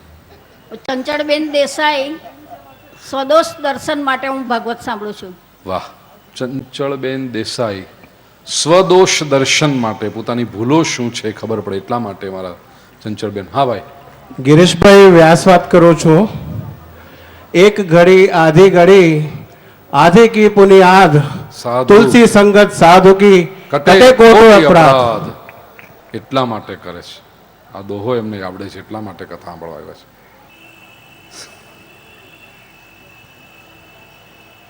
રંજનબેન મહેતા. હા. પ્રેમ દક્ષિણા ભક્તિ પામવા માટે. વાહ, બહુ સરસ માં. પ્રેમ લક્ષણા ભક્તિ પામવા માટે રંજનબેન મહેતા કથા સાંભળવા આવ્યા છે. ગોપીઓને જે પ્રાપ્ત થઈ. ઓહો, ક્યા બાત હે. વાહ રંજન. મારું નામ અરુણા શ્યામાણી. અહંકારને નષ્ટ કરવા. બહુ સરસ. અરુણાબેન કહે છે કે અહંકારને નષ્ટ કરવા માટે હું કથા સાંભળવા આવું છું. હું પ્રેક્ષા પરમાર હા બેટા. ધર્મની વિશે મીન્સ ભગવાનની વિશે મને નવી નવી નોલેજ મળે અને ધર્મ વિશે મને કંઈ ખબર પડે. બહુ સરસ. દીકરા, કેટલી ઉંમર છે તારી બેટા? 13. She is 13. પ્રેક્ષા, વાહ. ભગવાન વિશે કંઈક નોલેજ મળે, ધર્મ વિશે કંઈક નોલેજ મળે એટલા માટે દીકરી આવી છે. પ્રેક્ષા, તું આગળ આવીને બેસ બેટા. ભાઈ, નારાયણને 2 રોટલી વધારે આપજો, એમાં 2 ચમચી ઘી પણ લગાડજો. હરિઓમ. હું રંજનબેન કવા છું અને મનુષ્ય જન્મ એક જ વાર મળે છે. ઘણા પાપોથી મુક્ત થવા માટે ગુરુદેવ જરૂરી છે અને પાપ મુક્ત થઈને મુક્તિ માટે ફક્ત મનુષ્ય જન્મ છે. એની માટે ભાગવત કથા છે બહુ અને સરસ. એ જ શ્રવણ માટે હું આવી છું ચોક્કસ. કે મુક્તિ મળી એટલે જાય. હા, પાપથી મુક્તિ મળે, પુણ્ય પ્રાપ્ત થાય અને મનુષ્ય જન્મ ધન્ય થાય. દીકરી આગળ આવો ને. પ્રેક્ષા બેટા આગળ આવો. હા, અહીં આગળ આવો. એટલા માટે છે. હા હાલો, હું દર્શના હાલો. પરમાર. હા હા હા. જીવન કેવું જીવવું અને જીવનમાં ઉતારવા માટે સમજ પડે એટલા માટે. સરસ. જીવન કેવું જીવવું અને જીવનમાં ઉતારવાનું શું એ ખબર પડે એટલા માટે મારા દક્ષાબેનને આવ્યા છે કથા સાંભળવા. ચાલો, ઘણું થયું. કેટલા ડાયા છો બધા. બોલો, તમને ખબર હતી આટલા ડાયા લોકો સમાજમાં આ કળજગમાં જીવે છે? આપણને તેમ જ હતું ને કે બધા કેવા હશે, આવા ઉચ્ચ ધ્યેય લઈ અને હેતુ, જેમ છેલ્લે બેને કહ્યું, પાપ દૂર થાય, કટે કોટી અપરાધ એ દૂર થાય. ઇન શોર્ટ, આપણે એવું માનીએ કે ભાગવતની કથા જો સાંભળીએ તો પુણ્ય મળશે.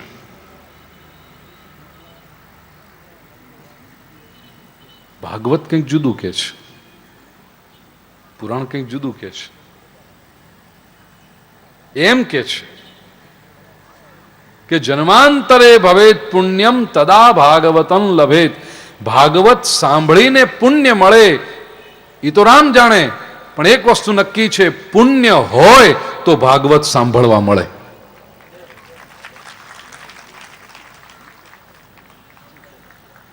અને એ પણ માત્ર એક જન્મના નહીં, જન્મ જન્માંતરના પુણ્ય. જન્માંતરે ભવેત પુણ્યમ તદા ભાગવતં લભેત.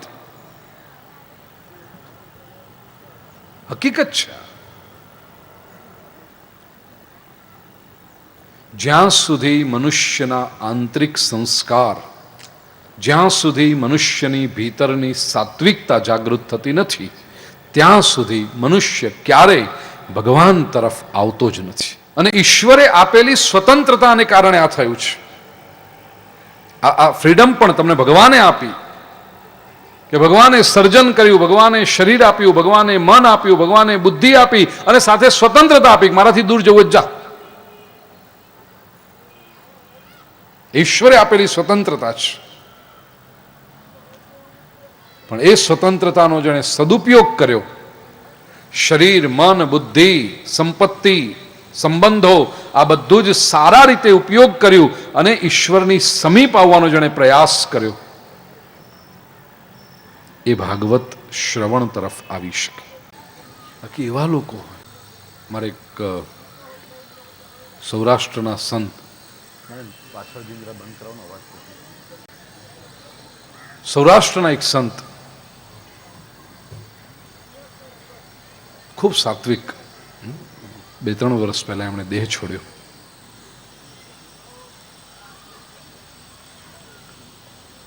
રામકથાના બહુ સારા ઉદ્ગાતા. એ કહેતા કે એમની રામકથાનું આયોજન કોઈકે કર્યું હશે સૌરાષ્ટ્રના ગામમાં કોઈક, અને અત્યંત શ્રીમંત વ્યક્તિ, ભગવાનની કૃપા, સંપત્તિ સારી, આયોજન કર્યું કથાનું. પહેલે દિવસે જ્યારે પોથી યાત્રા નીકળી, હરખભેર બેન્ડ વાજા અને ફટાકડાઓ ફોડે, નાચે લોકો, ઓહો, એ સૌથી આગળ ચાલે. હરખથી એકદમ કે આપણે કથાનું આયોજન કર્યું છે ને એ કથા આપણે ત્યાં ને રામાયણની 9 દિવસની કથા એ સૌથી આગળ ચાલે. બેન્ડ વાજા વાગે, નાચે, ફટાકડા ફોડે, કોઈ કે બોમ્બ ફોડ્યો એમની આમ નજીક, એટમ બોમ્બ ધડામ થઈને જે અવાજ થયો, આજુબાજુ ઉભા હશે, કાનમાં ધાક પડી ગઈ, સાંભળવાનું બંધ. કથામાં બેસે, કારણ કે પોતે આયોજન કર્યું હતું, બિલકુલ આગળ બેસે, પણ કાનપુર બંધ બધું, કઈ ખબર જ ન પડે, સંભળાય જ નહીં. આજુબાજુ બધા હશે એટલે એ હાંજે પૂછે બધા કેમ હૈસા થાય. 9 દિવસ સુધી આમ ને આમ હાયલું, કાનમાં ધાક. છેલ્લે દી વળી પાછી પોથી યાત્રા હતી ને એ બેન્ડ વાજા ને એ ફટાકડા, આખું ગામ ના ને છેલ્લે દિવસનો તો આખો ઉત્સાહ જુદો હોય ગ્રંથને વિદાય આપવાનો. એ વખતે આગળ આગળ ચાલે ને આમાં નાસ્તા નાસ્તા ને એમાં કોઈ કે બોમ્બ ફોડે ને બીજો જે બોમ્બ ફૂટે એમાં ધાક ખુલી ગઈ.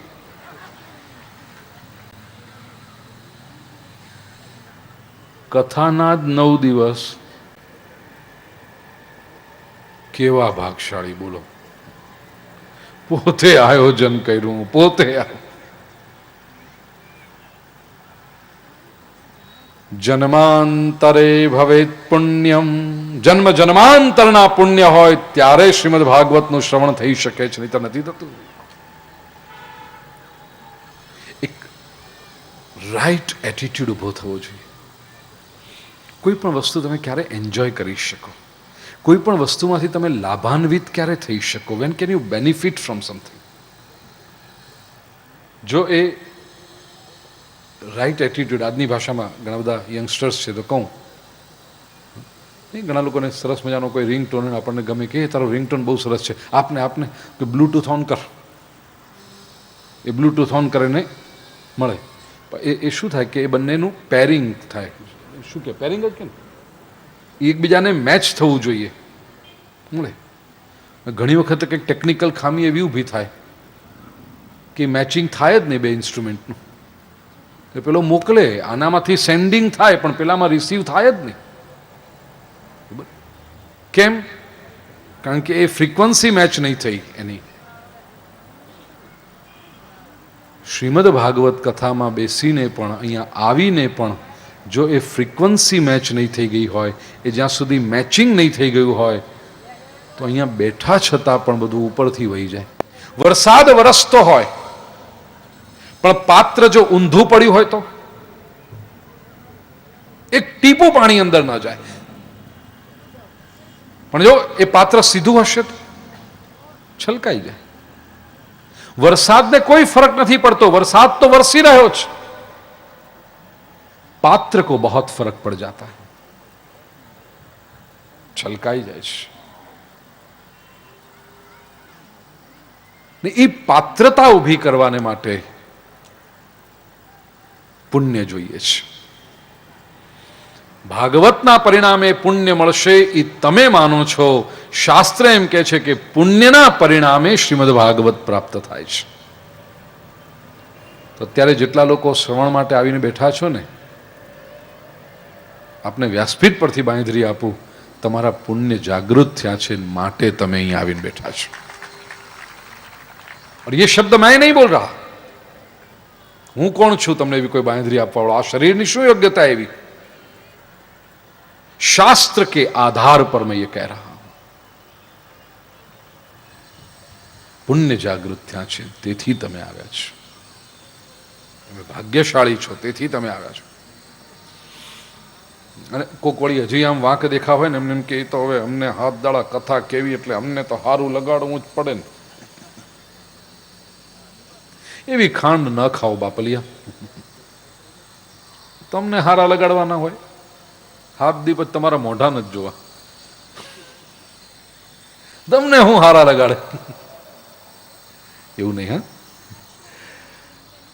સારું કોને લગાડવું એ પાત્ર મળી ગયું છે. સારું લગાડવું મારા કનૈયાને ન લગાડવું. આ હાડચામના માણાને હારા લગાડવા જઈએ ને, મને અનુભવ છે ને તમને અનુભવ છે. સતત સારું સારું સારું સારું કરતા રહો અને એક વખત કાંઈક વાંકું પડ્યું એટલે વર્ષોનું સારું કરેલું વ્યર્થ જાય છે. આવા માણસોને હારા લગાડવા જવાય? એમાં આપણી જિંદગી એ કરાય? ત્યાં હમણાં કોઈ બેને કહ્યું ને કેટલા જન્મ જન્માંતર પછી આ મનુષ્ય જન્મ પ્રાપ્ત થયો, એમાં માણાને હારા લગાડાય નહીં. મારો ભગવાન કેમ રાજી થાય, મારો ઈશ્વર કેમ રાજી થાય. હા, માણસનો તિરસ્કાર ન કરીએ, માણસને આમ ડફણા દેતા ન ફરીએ, પણ એને રાજી કરવામાં સમય કે શક્તિ બગાડાય નહીં. ઈશ્વરને રાજી કરશો તો મનુષ્ય રાજી થશે. બાકી એ પછી નૈમિષારણ્યમાં જે કથા ઋષિમુનિઓનું જ્ઞાન સત્ર ચાલતું હતું, ત્યાં આગળ આવી શૌનકજીએ સૂતજીને 6 પ્રશ્નો પૂછ્યા છે. મૂળભૂત પ્રશ્નો જે આખા શ્રીમદ ભાગવતનો આધાર છે. પહેલો પ્રશ્ન પૂછ્યો, જીવનનું કલ્યાણ કઈ રીતે થાય. બીજો પ્રશ્ન પૂછ્યો કે સૂતજી, તમે ખૂબ જ્ઞાની છો, તમે અનેક ગ્રંથો અનેક શાસ્ત્રો વાંચ્યા છે, અમારી પાસે બધું વાંચવાનો સમય નથી, કદાચ યોગ્યતા પણ નથી, પણ એટલી કૃપા કરો કે તમે જે શાસ્ત્રનું અધ્યયન કર્યું છે એનો સાર અમને સંભળાવો. Give us the essence of all the scriptures. ત્રીજો પ્રશ્ન પૂછ્યો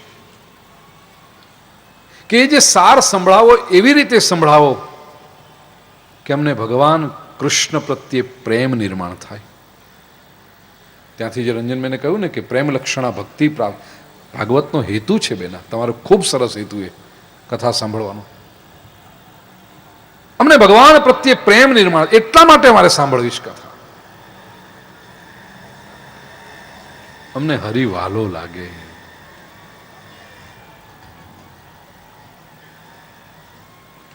ચોથો પ્રશ્ન, અમને ભગવાનના વિવિધ અવતારોની કથા કહો. પાંચમો પ્રશ્ન, બધા જ અવતારોની કથા કહેશો પણ એમાં શ્રી કૃષ્ણ અવતારની કથા અમને ડિટેલમાં કહો. અને છઠ્ઠો પ્રશ્ન, ભગવાન શ્રી કૃષ્ણ જ્યારે નિજધામમાં પધાર્યા તે પછી ધર્મ કૌ શરણં ગતઃ, ધર્મ કોના શરણે ગયો, કોના આશ્રય ગયો.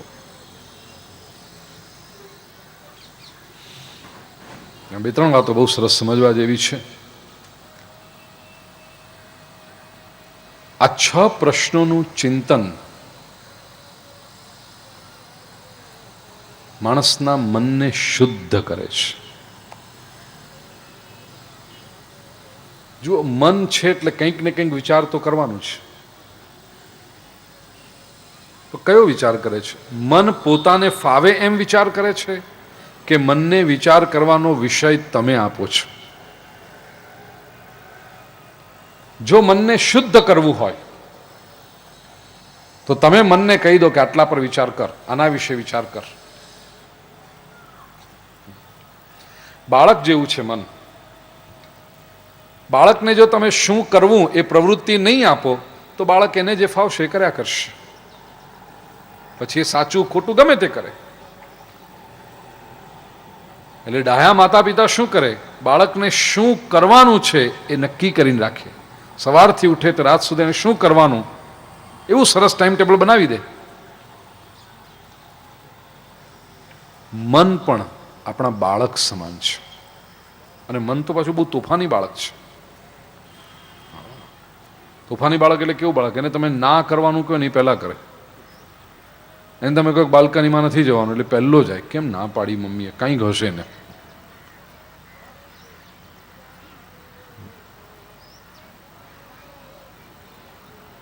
મન આવું, મનને તમે જેટલું ના પાડશો કે આ નહીં કર, આ નહીં કર, આ નહીં, મન પહેલા કરશે.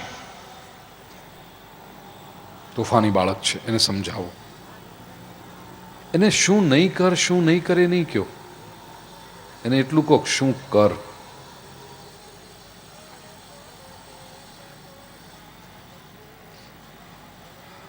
હમણાં છે ને બધા મોટિવેશનલ સ્પીકર્સનો આખો ફાલ નીકળી પડ્યો છે, છાપામાં જાહેરાતો આપી આપીને. તમારી યાદશક્તિ સુધારો ને, તમારું જીવન સુધારો ને, શ્રીમંત થઈ જાઓ ને, કુટુંબના બધા સંબંધો સુધારી દો ને, આમ કરી દો, એ બધા લલચામણી જાહેરાતો આપે. શનિ રવિના 5,000 રૂપિયા, 7,000 રૂપિયા, 10,000 રૂપિયા, લોકો જાય ખરા પાછા એ મોટિવેશનલ સ્પીકરોમાં. સારું છે,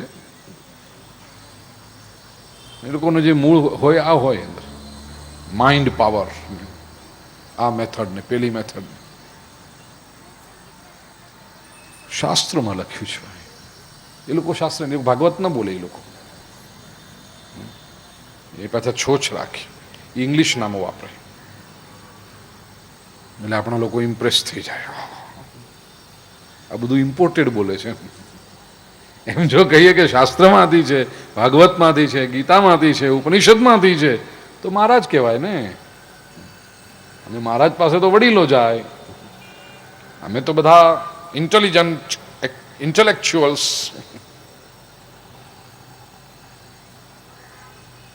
મન માત્ર પોઝિટિવ સૂચના સ્વીકારે છે, મન નેગેટિવ સૂચના નથી સ્વીકારતું.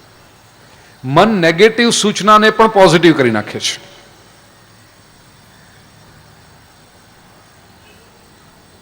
કોઈક વ્યક્તિ એક મહાત્મા પાસે જઈને કહે છે કે મને માઇન્ડને કંટ્રોલ કરવું છે, ધ્યાન કરતા મને શીખવો. મહાત્માજી કે બહુ સહેલું છે, સવારના પરમાં ઉઠી જવાનું, નાહી ધોઈ ચોખ્ખા કપડાં પહેરી, આસન બિછાવી, ભગવાનની સામે દીવો અગરબત્તી કરી, પલાઠી વાળીને બેસવાનું, આંખો બંધ કરી દેવાની અને વાંદરાનો વિચાર નહીં કરવાનો. બસ થઈ જશે ધ્યાન. હા થઈ જશે. પેલા બીજા દિવસથી પ્રયત્ન શરૂ કર્યો, અઠવાડિયા સુધી મથ્યો, ધ્યાન ન લાગે. પાછો મહાપુરુષ પાસે પહોંચ્યો. પેલા પૂછ્યું, મહાપુરુષે પૂછ્યું કેમ ભાઈ તારું ધ્યાન કેમ લાગે? તો કે બાપજી તમે કહો છો એ બધું જ કરું છું.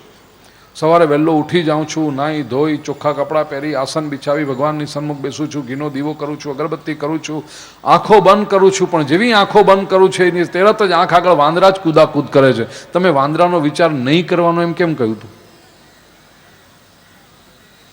મહાપુરુષ કે આ મનનો સ્વભાવ છે, સમજી લે. મનને તમે જે ના પાડશો એ પહેલા કરશે. તોફાની બાળક જેવું છે. કવિ ચંદ્રકાંત શાહ બહુ સુંદર કવિતા લખેલી, છોકરાને ના પાડો ને મેલી દો પંચાત. આધુનિક છોકરાઓને તમારે જે ન કરાવવું હોય ને, આઈ મીન જે કરાવવું હોય એની ના પાડવાની. તમારી ઈચ્છા હોય કે તમારો દીકરો જિમ્નેશિયમમાં જાય, કસરત કરવા માટે જાય, એવી તમારી ઈચ્છા છે, તો એક દી એને બોલાવીને ખખડાવી નાખવાનું. ખબરદાર કોઈ દી જો કસરત કરવા ગયો છે ટાંટીઓ તોડી નાખીશ, પગ નથી મૂકવાનો ત્યાં આગળ તારે જિમ્નેશિયમમાં કોઈ દિવસ. 6 મહિનામાં તો આમ 6 એબ કરીને આવશે. લ્યો ડેડી, તમે ના પાડી હતી ને એટલે રોજ જીમમાં ગયો 3 કલાક. આ મનનો સ્વભાવ છે, નાના બાળક છે. તમારી ઈચ્છા હોય કે તમારા દીકરાને તરતા શીખવવું છે, તમારે કારણ વગર એક દી બોલાવીને ધમકાવી નાખવાનું, પાણીમાં પગ મૂકો તો તાંટીઓ તોડી નાખીશ, ખબરદાર કોઈ દી પાણીમાં ગયો તો. 3 મહિનામાં તો સારામાં સારો તરવૈયો થઈને આવશે તમારી સામે. છોકરાઓને ના પાડો અને મેલી દો પંચાત. મનનું પણ આવું છે, મનને જે ના પાડશો એ મન પહેલા કરશે.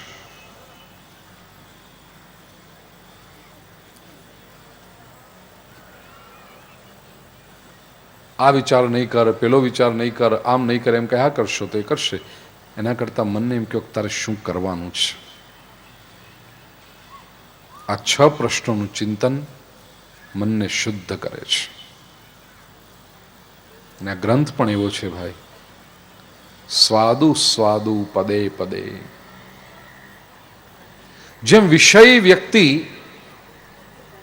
એકનો એક વિષય ભોગવતો હોય છતાં એને દરેક વખતે વિષય નવો લાગે છે. હવે આ વિષય ને વિષય તમને લાગે કે બહુ બધી તત્વજ્ઞાનની વાતો કરી નાખી. વ્યસનની વાત કરું, તમને ચાનું કે પડીકીનું કે ફૂ કંઈક ને કંઈક વ્યસન હોય હવે ઈ છે તો એનું ઈ જ. પણ જેટલી વખત તમે એમ ચાની ચુસ્કી લો, મજા આવી ગઈ. હું શું મજા આવી? એની એ જ છે કે નહીં? ઉલટી એવી ન હોય તો લોકોને ન ગમે. આ 3 વાગ્યાનો જે કથાનો ટાઈમ છે ને એ થોડોક વહેલો પડે છે. કા અમારે તો આમ 1:30 વાગે પરવારીએ ને પછી આડા પડીએ ને 3:30 ઉઠીએ ને પછી ચા પીએ ત્યારે 4 વાગે અમે આવીએ. આપણે કંઈ અહીંયા ચાની વ્યવસ્થા કઈ રીત ને રશ્મિબેન છે? ચાની વ્યવસ્થા એ અમારા જેવી નહીં ને, કડક મીઠી મસાલેદાર એવી ચા પીએ તો અમારો કાંટો ચડે.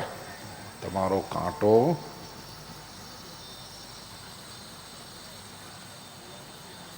કેમ ત્યાં કંટાળતા નથી? એકની એક ચા 50 વર્ષથી પીધા કરો, દિવસમાં 4 વાર, તોય કંટાળ્યા નહીં. તો ભગવાનના નામથી કેમ કંટાળો આવે છે? અને ભક્તને ભગવાનના નામથી કંટાળો આવતો નથી. કેમ? સ્વાદુ સ્વાદુ પદે પદે. એ જ પ્રભુની કથા, એ જ હરિરસ બાર બાર પીતે રહેતે हैं. અને એનું જ નામ ભક્તિ. સુધજી બહુ રાજી થયા સુંદર પ્રશ્નો સાંભળીને. મહાપુરુષોનું લક્ષણ છે, મહાપુરુષો આગળ સુંદર પ્રશ્નો લઈને જાઓ ને તો એ બહુ રાજી થાય.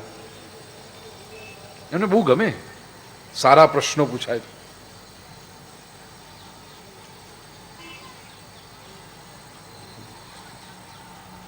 આવા સરસ તમે હેતુ કયા? મારા શેર લોહી ચડી ગયું આજે.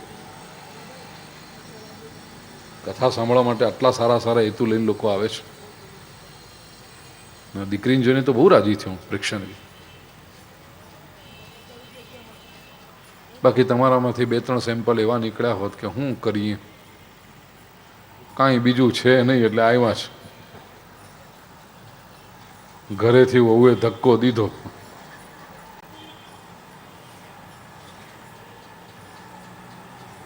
એવા જો આવ્યા હોય. હેતુ શુદ્ધ, પ્રશ્નો સરસ.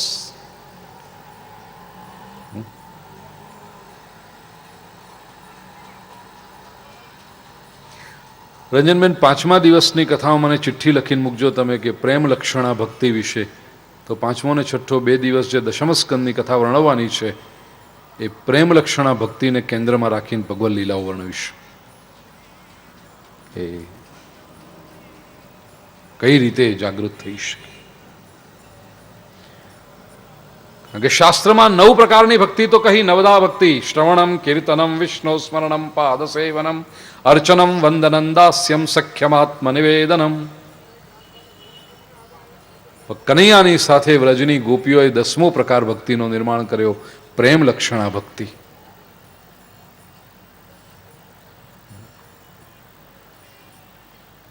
સબસે ઊંચી પ્રેમ સે. એની આગળ બીજું બધું ઝાંખું પડી જાય.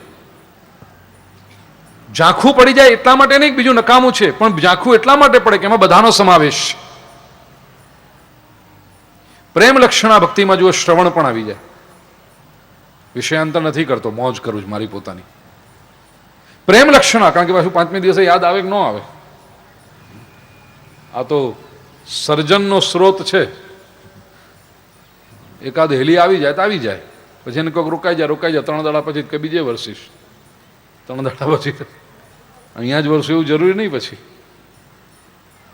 પ્રેમ લક્ષણા ભક્તિમાં શ્રવણ ભક્તિ આવે, કારણ કે જેના માટે તમને પ્રેમ છે એના વિશે સાંભળવું અવશ્ય ગમશે. ભક્તિનો આમ પહેલો પ્રકાર છે શ્રવણ ભક્તિ, સાંભળવું. પણ જ્યાં સુધી પ્રેમ નથી ત્યાં સુધી સાંભળવું ગમતું નથી, સાંભળવાનું મન થતું નથી. અહીંયા જ મારી સામે બેઠા મને ખબર પડે કે કોણ એકાગ્રતાથી સાંભળે છે, કોણ લાગણીથી સાંભળે છે, કોણ માત્ર હાથ પકડીને બેહાડ્યા છે એટલે સાંભળે છે. ખ્યાલ આવી જાય. જે લોકો શિક્ષકો છે ને, આમ શ્યોર ઘણા લોકો શિક્ષક તરીકે, અમારી ઉષાબેન તો બેઠી સામે, મને ખબર છે, બીજા હશે, કોણ કોણ છે શિક્ષક તરીકે, કોણે કામ કર્યું છે ટીચર તરીકે? જેટલા લોકો હશે, 40-50 વિદ્યાર્થીઓ તમારી સામે બેઠા હોય વર્ગ વગેરે ક્લાસરૂમની અંદર, તો ખબર પડી જાય કે 50માંથી કેટલા લોકો ધ્યાનથી સાંભળે છે, કોણ બગાસા ખાતું બેઠું છે, કોણ હવે નિશાળે ઘરેથી મોકલ્યા એટલે આવીને બેઠા, શું કરીએ જ્યારે 5 વાગે ને ઘેર જઈ, એવા હોય ને અંદર. શિક્ષકને ખબર પડી જાય, અહીંયાથી 5000 માણસ કે 25,000 માણસ સામે બેઠા હોય, ખબર પડી જાય કોણ એકાગ્રતાથી સાંભળે છે. પણ એ શ્રવણ કેમ નથી કરી શકતો? જો બાજુવાળો એકાગ્રતાથી સાંભળે તો આ કેમ નથી સાંભળતું? એનામાં હજી પ્રેમ જાગૃત નથી થયો. આધુનિક ઇન્ટરેસ્ટ નથી એમ કહેશે, પણ ઇન્ટરેસ્ટ પણ જાગે કેમ? પ્રેમ હોય તો ઇન્ટરેસ્ટ આપોઆપ જાગે. જેના વિશે પ્રેમ હોય એના વિશે સાંભળવું ગમવું જ જોઈએ. દાદીમાને પોતાના દીકરા માટે, પૌત્ર માટે પ્રેમ હોય, અને દીકરો વહુ ને પૌત્ર બહારગામ રહેતા હોય શહેરમાં, ત્યાં જઈને કોઈક પાછો ગામમાં આવે ને દાદીમાને કહે તમારા દીકરાને ત્યાં ગયો તો, એમ કેમ છે, મારું ભટુરિયો કેમ છે, 8 મહિનાનો થયો ને, અરે એવો છે ને, આમ બદમાશ. 8 મહિનાનો હું બદમાશ હોય? આપણા લોકો બોલે એવું પાછા, બદમાશ છે. અત્યારે નથી, થશે, તારી ઈચ્છા છે તો. આવું બોલાય બાળક માટે કોઈ? આપણે આમ સામે ઉપર ને તો એવું આમ આંખ લગાડીને આપણને જુએ ને, બધા કરે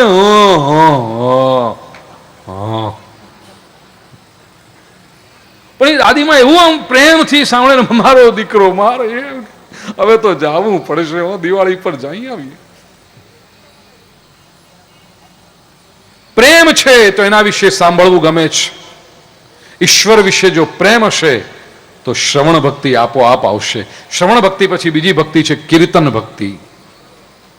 કીર્તન એટલે માત્ર ઢોલ નગારા મંજીરા હે રામ હે કૃષ્ણ હે રામ હે કૃષ્ણ આખી રાત કરી એ નહીં. કીર્તન ભક્તિ એટલે કીર્ત્યાનુતમ કીર્તનમ. ભગવાનની વાત જે આપણને ગમી એ 10 જણને જઈને કહેવી, આનું નામ કીર્તન છે. ક્યારે કેટલા લોકોએ ફોન કર્યા કથા વિશેના? કહ્યું હતું ને કે પ્રેરણા આપજો, આંગળી ચિંધ્યાનું પુણ્ય. કેટલા લોકોએ કર્યા? હાથ ઉપર કરો જરા. ફોન એટલે આમંત્રણ એમ. ફોન કે બાજુવાળાને જેને કહ્યું હોય તો પણ આપ્યા ને. આવ્યા ખરા, સફળ થયું, વાહ, ચાલુ રાખજો. હા, લેસન તો રોજ કરવું. એ તમારી કીર્તન ભક્તિ થઈ. એ જે તમે, બહુ સરસ બેના, એ જે તમે કરી કીર્તન ભક્તિ થઈ. આપણો પાઠ પાકો થાય. કારણ કે સ્વાભાવિક છે, તમે પૂછ કહો કે ભાઈ કથામાં આવજો એટલે એમ શું કીધું તું આજે? સામો માણસ વાત તો કરે ને, શું કીધું તું? આમ કહ્યું તું, આ રીતે કહ્યું તું. અહીંયા જે તમે સાંભળ્યું, તમને જે ગમ્યું એ તમે બીજાને જઈને કહો, એ તમારી કીર્તન ભક્તિ. એનાથી લાભ શું થશે? તમારો પાઠ પાકો થશે. જો બીજાને જઈને કહેવું હોય તો યાદ રાખવું પડશે, ટપકાવી રાખવું પડશે. ઘણા લોકો નોટ પેન લઈને આવે કે આ ઉપયોગ આવે, ફરીથી ઉપયોગ કરીશું.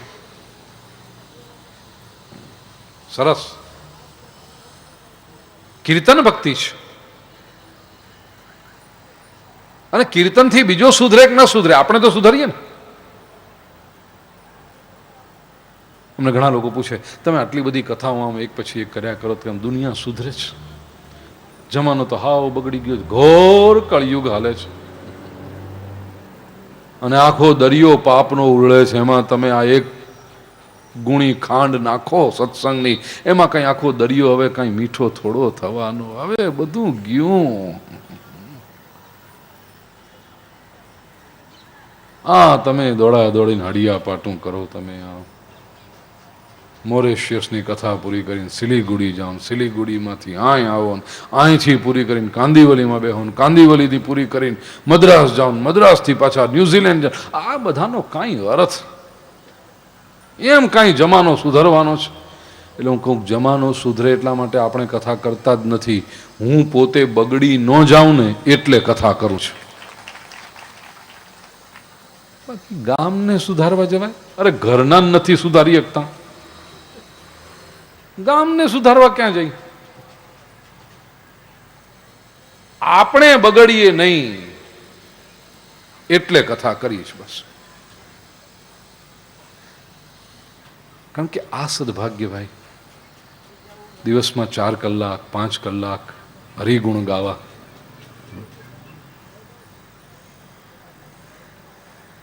ઘણા લોકો કહે ને કથામાં બેઠા હોય ને 3 કલાક ક્યાં જતા રહે, 4 કલાક ક્યાં જતા રહે ખબર નથી પડતી. જો સાંભળીને તમને એટલો આનંદ આવતો હોય તો એ બોલીને તો કેવી મજા આવે, એ કેવી મોજ આવે. કોઈ ગીત સાંભળીને તમને આનંદ આવતો હોય તો એ ગાવાવાળાને તો કેવી મોજ આવતી હોય. સાંભળતા સાંભળતા કદાચ તમે મનોમન ઘેર આંટો મારી આવો. 5:45 થયા, છોકરો આવી ગયો હશે ને, એ સાંભળતા સાંભળતા કદાચ તમે આંટો મારી આવો. અમારે તો કરા જ નહીં. એકાગ્ર ચિત્તથી પ્રભુનું ચિંતન થવું જોઈએ.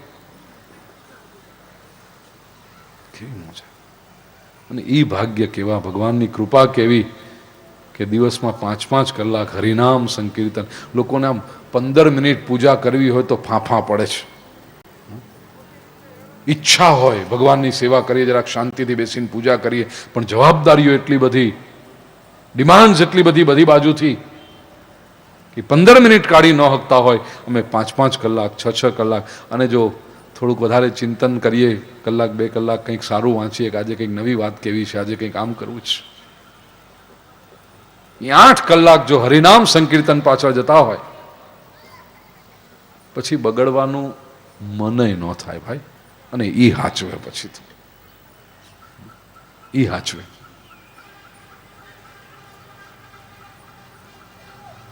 કીર્તન ભક્તિ,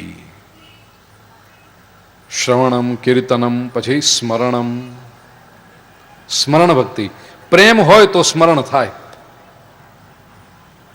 જેના વિશે પ્રેમ હશે એનું સ્મરણ તમે આપોઆપ કરો. એ સામે હોય કે ના હોય પણ તમે સ્મરણ કરો, પ્રેમ હોય તો. લોકોને કહેવું પડે કે ભગવાનના વિચાર કરો, પણ જો તમારામાં ભગવાન પ્રત્યે પ્રેમ નિર્માણ થશે તો ભગવાનના વિચાર આપોઆપ આવશે. નિર્વિશ્ય કર્ણ વિવરૈર હરતોંગ તાપમ. રૂક્મિણી કહે છે રૂપમ દ્રશામ દૃશિમતામખિલાર્થ લાભમ ત્વય્યચ્યુતા વિશતિ ચિત્તમ પત્રપમ મે અપત્રપમ ચિત્તમ ત્વયી એવ વિશતિ. હે કૃષ્ણ, હું કંઈક બીજો વિચાર કરતી હું તો મારું ચિત્ત તમારામાં જ પ્રવેશી જાય છે. આપણે ભગવાન આગળ બેસીને બીજા વિચાર કરતા હોઈએ. પ્રેમ લક્ષણા ભક્તિ કરનારી ગોપીઓ કાં તો રૂક્મિણી એ બીજા વિચાર કરતા હોય તો એને ભગવાનના વિચાર આવી જાય.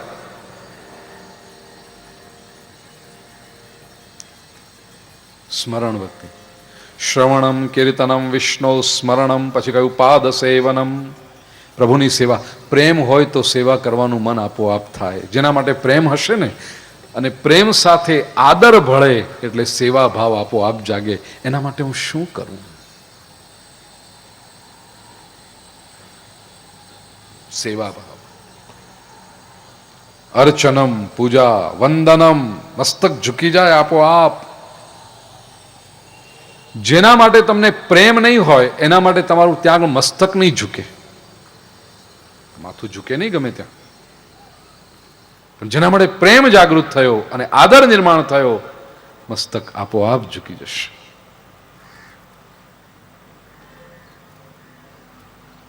અર્ચનમ, વંદનમ, દાસ્યમ, દાસ ભક્તિ, સખ્યમ, મિત્રભાવ. પ્રેમ વગર મૈત્રી શક્ય ખરી? અને આત્મનિવેદનમ, ટોચની ભક્તિ, 9મી ભક્તિ કઈ? આત્મનિવેદન, પોતાના હૃદયની વાત. કોને કહેવાય? જ્યાં પૂરેપૂરો પ્રેમ ને પૂરેપૂરી શ્રદ્ધા હોય ત્યાં કહી શકાય. તો આ ભક્તિ એ જીવનનું પરમ કલ્યાણ છે. એકાગ્ર ચિત્તથી મનુષ્ય જ્યારે ભક્તિ કરે તો ચોક્કસ કલ્યાણ થાય છે. ત્યાર પછી 3જા અધ્યાયમાં ભગવાનના 24 અવતારોની કથા કહી. એ જ કથા આપણે આવતા દિવસોમાં જોવાના છીએ. હવે કયા સંજોગોમાં શ્રીમદ ભાગવત ગ્રંથની રચના થઈ એની વાત આવે છે, પણ એ જોઈએ તે પહેલા આઈએ થોડુંક હરિનામ સંકીર્તન. बोलिए श्री कृष्ण कन्हैया लाल की गजराज जाको जग में कोई नहीं, ताको गरीब नवाज।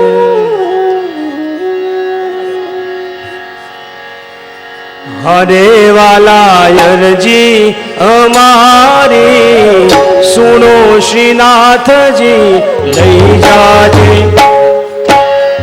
जाजे तारा धाम मां। हरे वाला अर्जी हमारी सुनो श्रीनाथ जी, लई जाजे तारा धाम वाला अर्जी हमारी सुनो श्रीनाथ जी, ले जाजे तारा धाम। हरे वाला अर्जी हमारी सुनो श्रीनाथ जी, लई जाजे तारा धाम मां।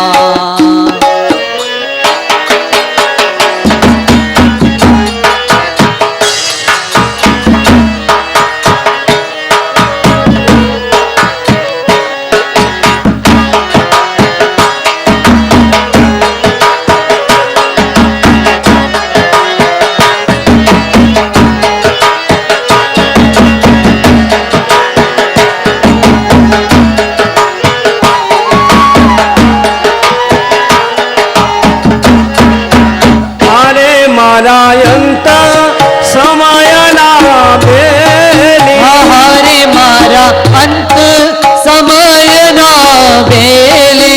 हरे माला अंत समयना बेली। हरे मारा अंत समयना बेली। हरे हमें मेलो नहीं हड़सेली। हरे हमें मेलो नहीं हड़सेली। हरे हूँ तो आवी उभो तम धारे, श्रीनाथ जी लई जाजे तारा धाम माए। वाला अर्जी हमारी सुनो श्रीनाथ जी, लई जाजे तारा धाम मां।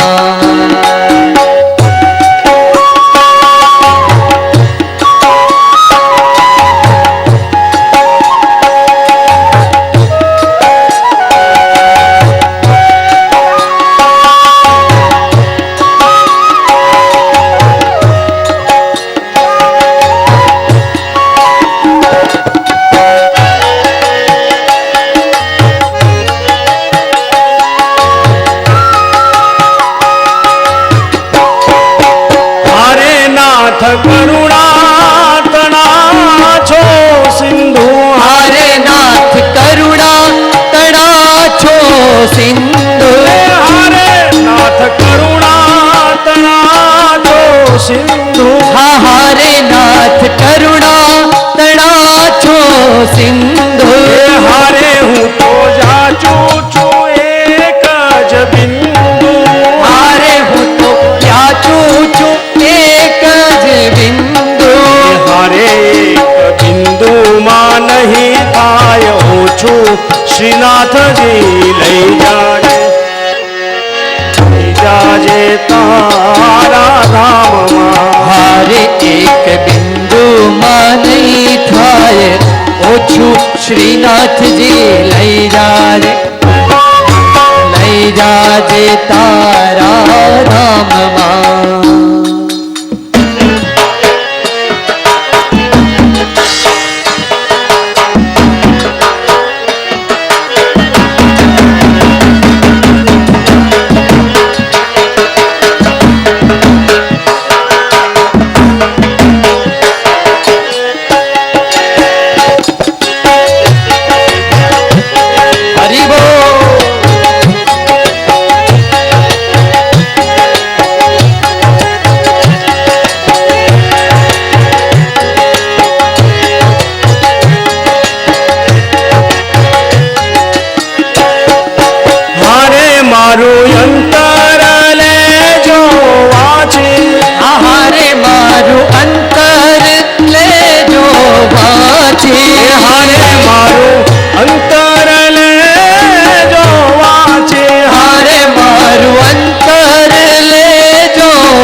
हरे पाने पाने ये प्रसरी जाए श्रीनाथ जी लई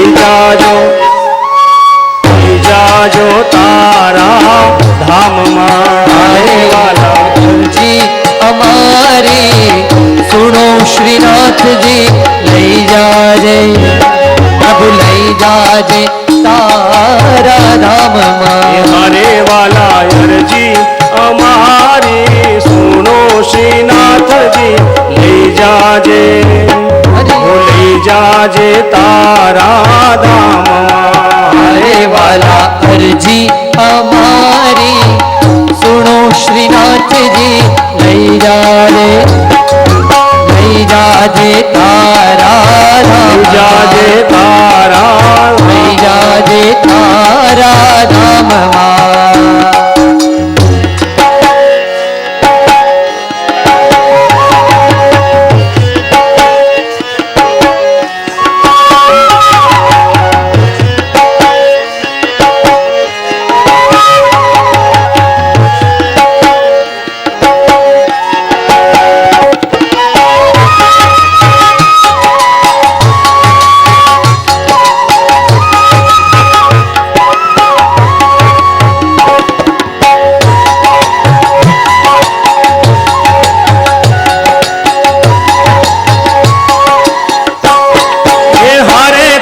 समझू ने शू समझाऊं हे हारे तने समझू ने शू समझाऊं हारे तने समझू ने शू समझाऊं हारे तने समझू ने शू समझाऊं हारे कहे तो अंतर चिरी ने बताऊं हारे कहे अंतर चिरी ने बताओ हारे कहे तो अंतर चिरी ने बताओ हारे कहे अंतर खोली ने बताओ तारा भगतोनी एक जयाशा श्रीनाथ जी लई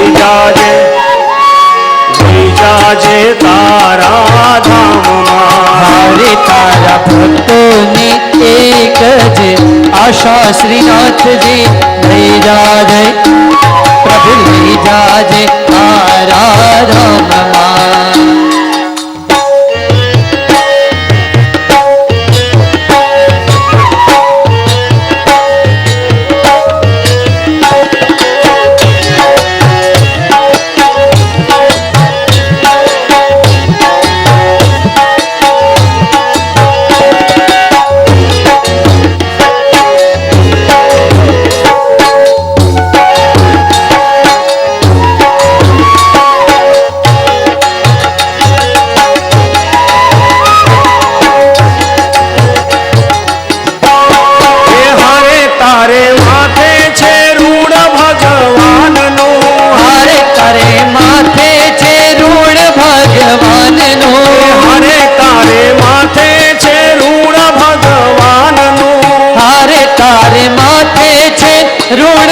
ભગવાન નું હરે હરે ભજન વિના જીવ તરસા કામનું હરે ભજન વિનાનું જીવ તરસા કામનું હરે ભજન વિનાનું જીવ તરસા કામનું હરે ભજન વિનાનું જીવ તરસા કામનું મારે તારા ભક્તોની એક જ આશા શ્રીનાથજી લઈ જાય जाजे तारा हमारे वाला अर्जी हमारी सुनो श्रीनाथ जी ले जाजे प्रभु ले जाजे तारा नाम तो एक जयशा श्रीनाथ जी ले जाजे तारा नाम हमारे वाला अर्जी हमारी सुनो श्रीनाथ जी ले जाजे प्रभु ले जाजे तारा नाम गोवर्धनधारी प्रभु गिरधारी गोवर्धनधारी प्रभु गिरधारी गोवर्धनधारी प्रभु गिरधारी प्रभु गोवर्धनधारी प्रभु गिरधारी बाके बिहारी प्रभु गिरधारी बाके बिहारी प्रभु गिरधारी बाके बिहारी प्रभु गिरधारी बाके बिहारी गिरधारी मुरली मुरारी प्रभु गिरधारी अरे मुरली बजैया प्रभु गिरधारी रास रचैया प्रभु गिरधारी ओ रास रचैया प्रभु गिरधारी रास रचैया प्रभु गिरधारी ओ रास रचैया प्रभु गिरधारी धेनु चरैया प्रभु गिरधारी धेनु चरैया प्रभु गिरधारी धेनु चरैया प्रभु गिरधारी धेनु चरैया प्रभु गिरधारी नाग नचैया प्रभु गिरधारी ओ नाग नचैया प्रभु गिरधारी नाग नचैया प्रभु गिरधारी अरे नाग नचैया प्रभु गिरधारी नाचे ताधैया प्रभु गिरधारी ओ नाचे नचैया प्रभु गिरधारी नाचे ताधैया प्रभु गिरधारी ओ नाचे नचैया प्रभु गिरधारी मुरली मुरारी प्रभु गिरधारी ओ मुरली मुरारी प्रभु गिरधारी गोवर्धनधारी प्रभु गिरधारी ओ गोवर्धनधारी प्रभु गिरधारी गोवर्धनधारी प्रभु गिरधारी ओ गोवर्धनधारी प्रभु गिरधारी